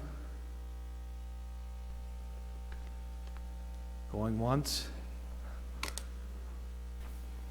I want to make sure everybody gets the opportunity to speak, so. Democracy at work, right? It's correct. Democracy at work. Tim Sanders. I live on Gondrin Road, not on Gondrin Road, but off of Gondrin Road. I'd just like to make a couple of comments. Life is about changes. Some changes we like, some changes we don't like. I applaud the city council and staff for getting together and working on this plan again. In '97, I said I didn't think you were going out far enough. When I came to the meetings, I said you need to think further out. And if we want to keep our agricultural heritage and our agricultural land intact, we've got to draw lines in the sand, and you've drawn lines in the sand. You haven't changed them. I'd also like to say that any infill industrial that you put in, I would hope that you would get the infrastructure in place first so that you can have shovel-ready projects, as the city of Turlock did with their project out west of town. Blue Diamond came in. They would have had to gone through a yearly process to do something in Oakdale. They got out there, and in just a few weeks, they were shovel-ready and went to go. So anything you do as far as industrial development, I would hope that you would have the infrastructure in place. Our infrastructure here in this county is in terrible shape. We can't get places one way or the other. We passed a road tax. We haven't seen anything happen on that yet. I hope when you get funds, you can put them in areas where we really need them. If you look at 99 from now at 4 o'clock at night till about 6 or so, it's stop and go all the way through Ceres down the road. We've got to do something about that. But do the infrastructure, get the infrastructure in place. I'm one of the 4th-generation people that have been in this area. I've been here a long time. My parents said when they grew up, they knew everybody in Ceres. That's now an impossibility. It's gotten bigger. We like to keep the town the way it is, improve the downtown. I've got a comment on that I'll make at a further council meeting when I get a little more information together. But I applaud the fact that you're coming together and doing this. And I just have one question. Is the plan to connect Mitchell with Grayson, is that one out of the picture now, and you're going to do it all on Service Road, right? That's correct. The 97 general plan had a couple different designs for that interchange, and that connection from Mitchell down connecting to Grayson was determined by Caltrans, and those interchange designs is infeasible. It makes it's a good point to get all the way to I-5 if you did it. That would impact me more than probably what this plan's going to be. But before you ever get out to where I am, I'll probably be gone. So anyway, I thank you for the time. Thank you. Anyone else? Okay, with that, I will bring it back to the council. A couple of comments, additional comments I would make. I agree with Mr. Sanders. I suspect, given the current situation of our state and everything, that we're quite a ways away from any development in the Gone Ring area and around there. And in light of we took action here on resolution number 16 regarding prevailing wages for residential construction projects. And I can tell you, if that moves forward and everything has to be prevailing wage, you can kick all of these projects back another 10 years or more. I just keep in mind, we've gone 20 years and we're not creating a bigger boundary.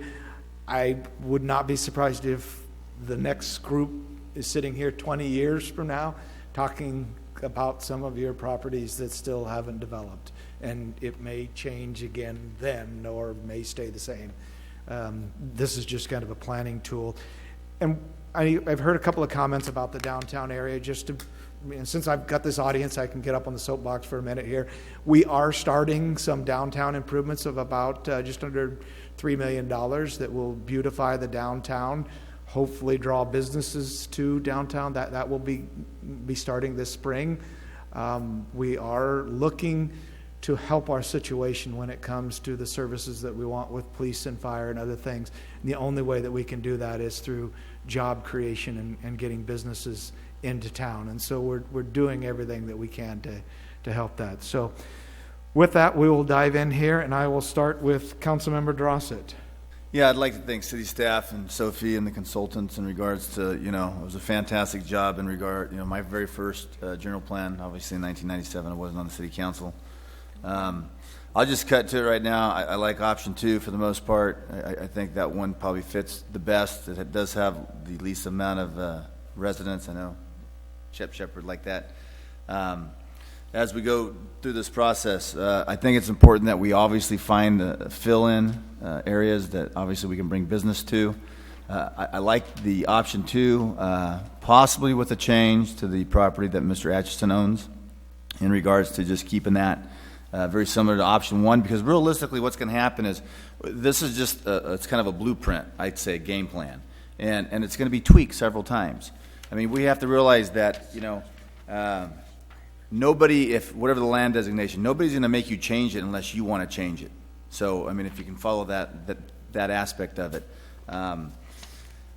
Industrial development, they're off Highway 99, I think is huge. I would like to see us obviously protect ag land. I think very important, but at the same time too, I do like the low density housing.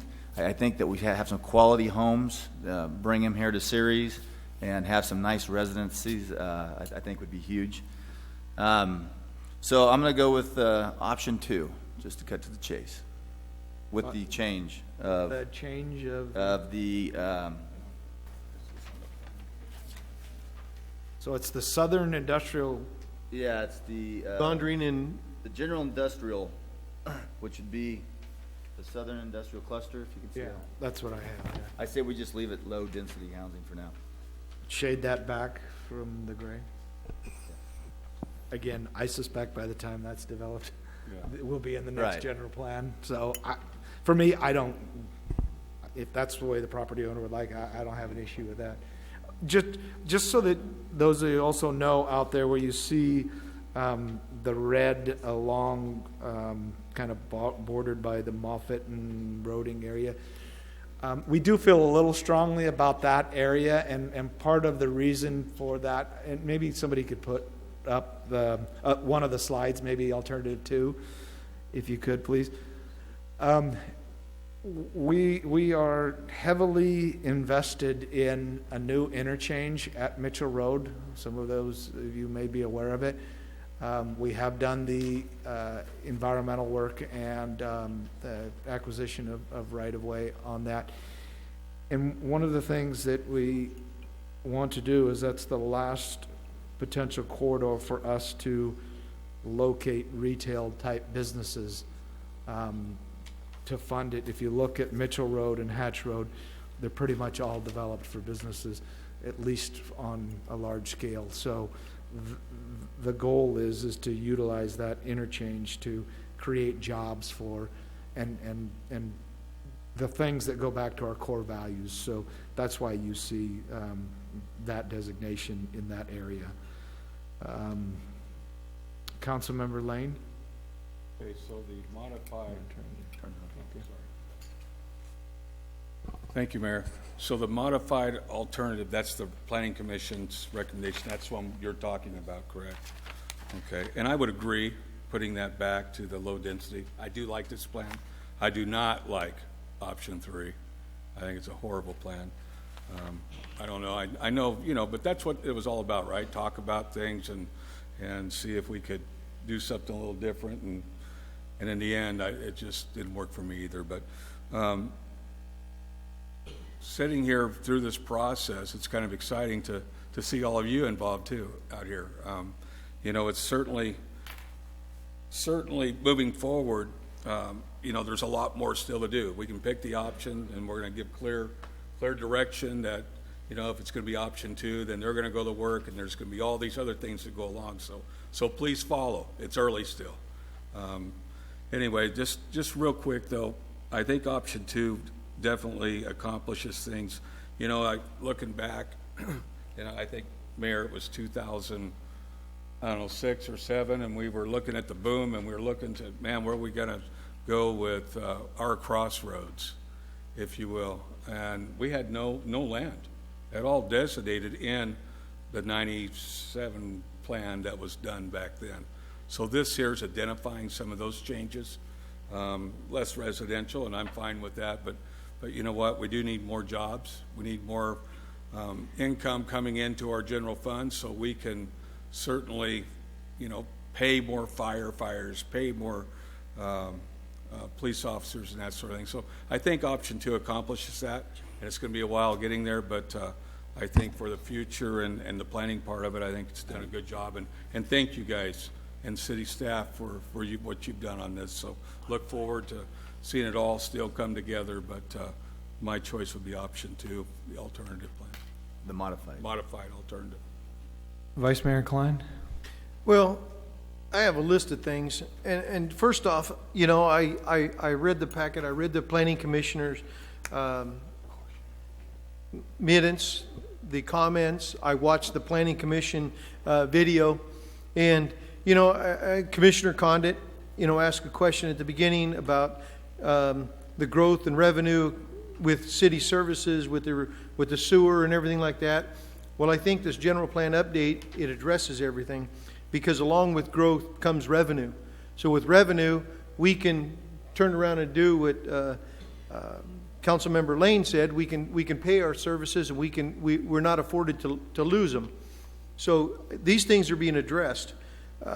Commissioner Catchell, he said the downside of staying frozen in time is there is no revenue increase. There's a potential of loss of city services because of lack of increase of revenue. I listened to comments from Mrs. Cousins. My grandparents and I helped growing up on Faith Home Road, the corner of Faith Home and Whitmore. I have relatives that live in Waterford, They have a school that was built right across, right next door to them. With doing that, now they can't spray their peaches. They can't do certain things because of the school being next door. You know, I'm totally against, and I say right now, I'm totally against option number 3, to make that Faith Home a buffer zone. You know, when I was on the Planning Commission about 6 years ago, there was a thing, and Mr. Westbrook, correct me, that the city of Houston and the city of Ceres are trying to get together to find out how far the city of Ceres' sphere of influence was going to go out there, and how far we were going to expand. And, you know, we were trying as a Planning Commission saying, hey, where do we want to make that cutoff? You know, so, you know, and making that industrial and taking it away from the major artery, to me, I don't think serves a purpose. You know, I sit up here and I look at the rest of my, you know, council members and the mayor and, you know, Miss Ryno, and I say that because 4 of us graduated from Ceres High School. Miss Ryno's husband graduated from Ceres High School. You know, and we were all here when Whitmore, or I was, when it was 2 lanes. We had stoplights, we had things. And you look at the progress. That's why I had Mr. Westbrook run the numbers as far as, you know, population growth. And from the time I got out of high school in, you know, 1976 to my kids getting into high school in 1995, and they went to Ceres High School, there was a 70% increase in residents here. And I mean, that's substantial in a 20-year period. And, you know, and you look at the growth, you look at the added high schools, the junior highs and everything like that, you know, we need to turn around and look at this general plan. And what I like about the process of the general plan is we have the opportunity as we progress through this is to change the land designation as we go. And that's one of the biggest things that I wanted to do sitting on this city council. Because I look at Whitmore when it was, and Mr. Westbrook has heard this many times. I look at Whitmore when they did eminent domain on my aunt's property, which was three houses to the east of Foster Freeze. And they made it 4 lanes. And then what do? Instead of making that commercial in a business area or anything like that, they kept it zoned residential and they put it back in there.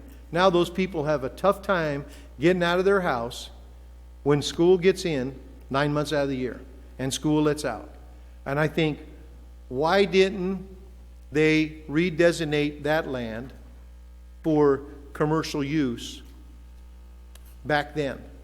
So this gives us an opportunity to sit down and make a very solid, conscientious decision as we go forward, and the opportunities. You know, we got a council member that wanted to change land designation use, 2 planning commissioners.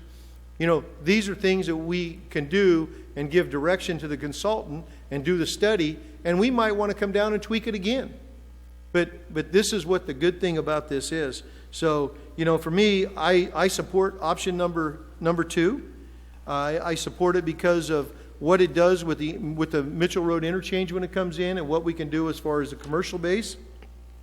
You know, so and I applaud and I thank everybody that showed up tonight, voiced their opinion, and let me tell you, I read the letters, I watched the thing. What you have to say doesn't go unnoticed. So I support option 2 with some moderate changes at this time. Councilmember Ryno? Thank you, Mayor. I would agree with the rest of the council that I don't like alternative 3, but I can't agree with the rest of you on alternative 2. The reason is that on alternative 2, I don't like changing the properties south of Roding from the current LDR to the industrial. The reason being, when I drove out there, you know, I understand that B&H is across the street, but a little bit to the east, because I think right across the street is kind of a green grassy area. But when you look around that area, other than what's across the street at B&H, it's all more of a residential area, even though you have the vacant property or the vacant field where they're talking about a trucking business. You look at the street, and I would think even of, they're going to have to make certain changes if they were approved for a trucking outfit, but I just don't feel the whole, the feel of the area really is good for an industrial zone. I think it needs to stay the current LDR. As far as the other, what is this? Regional commercial, is that what that is down on the preferred alternative change area down on Redwood? Yes. Okay. I like what Mr. Atchison said about his property staying residential, but by doing that, you're going to get rid of the industrial, and I think we do need more industrial, and I don't understand why we can't move the industrial that was proposed for Mr. Atchison's property over to one of the industrial reserves that's further on Grayson, kind of attached, or Crow's Landing and Grayson? yeah, Crow's Landing and Grayson, where we have industrial reserve, especially given the fact that the county is now in discussion on making Crow's Landing an expressway, I believe. So to me, it would make sense that you move your industrial over to where, south of Marchie, or is that Winco? South of Winco, where we already have the industrial reserve, getting rid of it from where the alternative 2 was. So I actually prefer alternative 1, but I would move the industrial reserve, make it an actual industrial zone. And that would leave the Atchison property as residential. Okay. All right, so we've pretty much heard for everybody. Does someone want to make a motion to give some direction? Mayor, I want to clarify, just to make sure that we're clear, that there's 4 alternatives that we're talking about. So we've got alternative 1.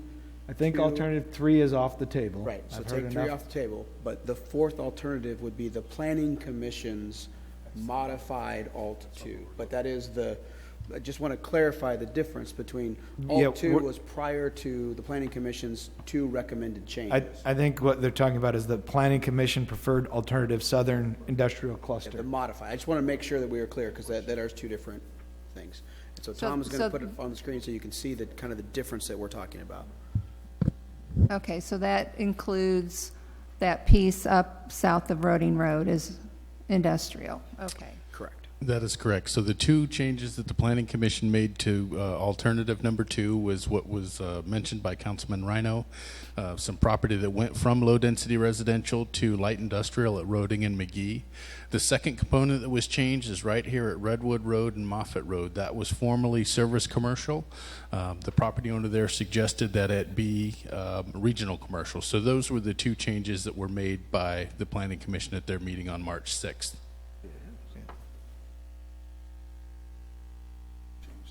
And so I think that Mr. Atchison's property is right in this area here, in addition to Mr. Vargas's property, which is just next door. If I can offer up to the council just this piece of information, what I'm hearing is that there may be some desire to kind of remove this entire industrial block from alternative 2. If that was the case, you see the service commercial that surrounds that. The reason the service is commercial there is to buffer between the regional commercial uses and the industrial uses. If you were looking to remove this industrial block in its entirety, Councilman Ryno is suggesting that it be shifted over here, which is just south of our existing wastewater treatment plant and industrial uses. Then it might not be necessary to keep this service commercial either. Can we make that regional commercial? You could, and you would do that by simply choosing alternative 1. Alternative 1 does show that.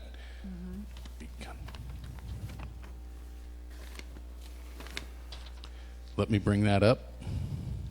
I see it. So this is alternative 1. The Atchison property and Vargas property is down here, which shows it existing low-density residential. Some of the service commercial here along what would be Mitchell Road is regional commercial, and then the existing general plan just has a couple of high-density and medium-density residentials just south of Redwood Road. So if you're looking to remove that industrial piece from the Atchison designation, then you may suggest just simply going with alternative 1. What alternative 1 does not show, however, is the 2 light industrial properties at McGee and Roding, if that was a consideration by the council.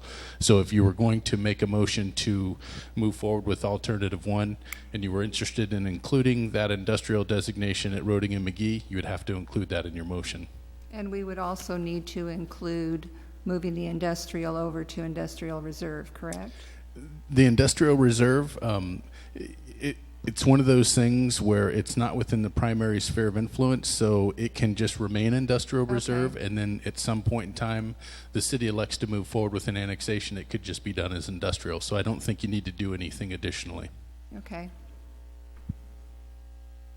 Okay. Can I make a motion then? Sure. We'll see. Okay. This is kind of what we're looking at, but I would like to put back in the Roding, the Planning Commission had. The light industrial. Light industrial. I'd like that back on 1. And I think everything else, that was the only change they made on that, right? The only other change that they made, Councilman Lane, was regarding some property at Redwood and Moffett Road. However, alternative 1 has it designated regional commercial, so there wouldn't need to be any change made in that regard. Okay, so the only thing I'd like to, I would recommend alternative 1 with the change on Roding Road to light industrial. Roding and McGee for light industrial. Right. That's my motion. There's no any other changes as you go further back. If you move this over, just sorry for interrupting your motion. Can you move this way? You can see I don't have the big one. There was no other changes, correct? The only difference in alternative 2 is you look at this industrial reserve right here. Because some of that industrial was moved farther to the east, the residential here was moved farther to the west. So that's the only change between the 2. All right, I'll second. Okay, before we do that, one comment. Tom, I was noticing on the corner of Service and Morgan, where that's all listed as, I can't tell the red if that's all community commercial or not. But I know that there was, at one point, the property owner who had developed the high-density apartments across the street was looking at wanting to still keep a portion of that for retail, but then kind of mirror the high-density apartments over it. If it keeps like this, they'd have to come in and do a Correct. You're talking about this location, which would be right here at Correct. the northeast corner. Correct. That is a consideration that could be made by the council with your direction tonight. What Mayor Vierra is talking about is just across the street there is a little commercial piece of about 5 acres in size, keeping that kind of same dimension across this piece, which would be have frontage on Morgan and Service Road, with the northern portion of that being high-density residential, just as it is across the street. That's something that could be included as well. There's some nice apartments across the way, and what they had indicated that they wanted to do was mirror that, and they didn't need as big a parcel for the retail development, and it would mirror what's across the street. So I don't see any issue with that, but I don't see the change on here. So I don't know if you'd amend. That hasn't been requested formally from anybody. That's why it's not on there. So that was not requested as a change. But if the council wishes to study it, again, this is a land use alternative that we can study. But again, council can direct us to study. So it could be, if they put in a formal request. They can do that, and there's still time for that through this process. If it were to be, again, this is consistent with the existing general plan, that could still be processed as a general plan amendment as a separate action, or it can be included as part of the study. So that's up to council direction. Councilmember Ryno? So the motion on the floor is for alternative 1 with the inclusion of the property south of Roding being general industrial? Light industrial. Light industrial? Light industrial, correct. Okay. Okay, we have a motion and a second. Can we have the roll call, please? Councilmember Durossette? Yes. Councilmember Lane? Yes. Vice Mayor Kline? No. Councilmember Ryno? No. And Mayor Vierra? Yes. Motion passes 3-2. Okay, so that gives you the direction that you need, Sophie? Yes. Now we can, I don't know if Sophie, it might be a good idea to just kind of give us an overview of the kind of the next steps, just so give the council an idea of timing and that. Thank you, Sophie. Yes, thank you, everybody. From this point, we will work on beginning to outline the new general plan. We'll be starting with the plan that you have already and taking a look at new goals and policies that would support the land use diagram that you've just advanced this evening, as well as start to work on a number of the other policy issues that you heard come up this evening and in workshops and other public engagement opportunities, such as complete streets, environmental protection, all of these other things will be worked out in the policy phase. We'll be coming back to the Planning Commission probably in a series of meetings to work through proposed general plan elements and checking in with the City Council as well to get your approval and direction on key policy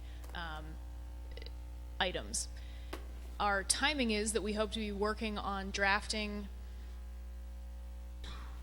I can see you, that's okay. Okay, good. We'll be working on drafting the general plan over the summer. We will also be simultaneously beginning work on the accompanying environmental impact report, or EIR. That will be a program level EIR to support the general plan that you will then be able to use for future projects to be able to tier off of that. For projects that are consistent with the general plan, they'll be able to have a more streamlined review and approval process. So we hope to be coming back to you with a draft general plan and a draft EIR, we hope, before the end of the calendar year. Okay. Any questions? Well, thank you. I appreciate all the hard work you put in, and we look forward to seeing the next stages. With that, we will move on to council member referrals. Is there anyone on the council that would like to have an item referred to a future agenda? Okay, hearing none. Reports. The only thing that I have to report is this Friday I have the legislative breakfast, I think it is, at the Howard Training Center. Pancakes and politics. I think it'll be Congressman Denham, Supervisor DeMartini, myself, and I'm not sure. Adam Gray. Adam Gray. And Adam, yeah. So we'll be giving you just an update on what's been occurring in all of our areas. So that is this Friday at what time? I don't. Starts at 7, and the actual speaking will start at 7:30. Okay. That's all I had. Councilman Ryno? I have a couple things. First, I'd like to thank Ms. Dean and her staff for the hard work that they did and the outstanding audit that we received. I mean, I am glad that they keep us the way they keep us as far as above board and everything. Second thing is I have a question for Toby.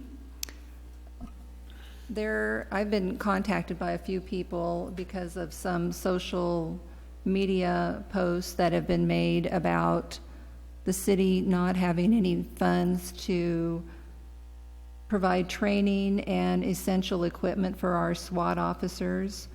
And I don't remember during any of our budget hearings where we were not giving them any money. Can you update me on that, please? Of course. As we all know, our finances have been tight for the last several years. In essence, this was a post on social media by the Serious SWAT team, again, another 501c3 similar to the Kline, who was looking for donations. In essence, they're a little ahead of where we are in terms of where we're at in the fiscal year, right? So we're 3/4 of the way through a fiscal year, ending up, with a couple months left, planning for what next year looks like. And so they've got a list of items for SWAT that they would like to be included in the next fiscal year. How we're recognizing that our budget is tight, they're not sure if they're going to be able to get all those allocations, but those, you are correct, those have not been formally asked for yet, but they have recognize that they've found the ability that there are members of the community who are willing to support them on an individual basis. So that's what they're going out and doing. But the council has not yet been presented with that information. That will be done as part of our budget process. We'll be coming to this council in May for those items that will be coming in with the next fiscal year starting in July. Did we not approve anything in this year's budget for There was SWAT? some, but not to the extent that they were looking for the changes in the SWAT unit. We've lost a few individuals from that team, some new individuals coming onto that team over the course of this year that we didn't anticipate. So those changes weren't reflected in the budget. So the plan was to incorporate as many of those as we could in next year's budget, but recognizing that we've got some challenges there as well. All right, thank you. Vice Mayor Kline? Nothing. Okay, Ms. Dean? Thank you, Mayor. I just wanted to update the council that we lost one of our accountants. She's been with us for 22 and a half years, and she's taking a job with another city. We did do a recruitment to replace her, and our revenue and customer service supervisor, who is also an accountant, Olga Mendoza, has been promoted to the accountant position, and we will be doing a recruitment to replace her as the revenue and customer service supervisor. Okay. Tom?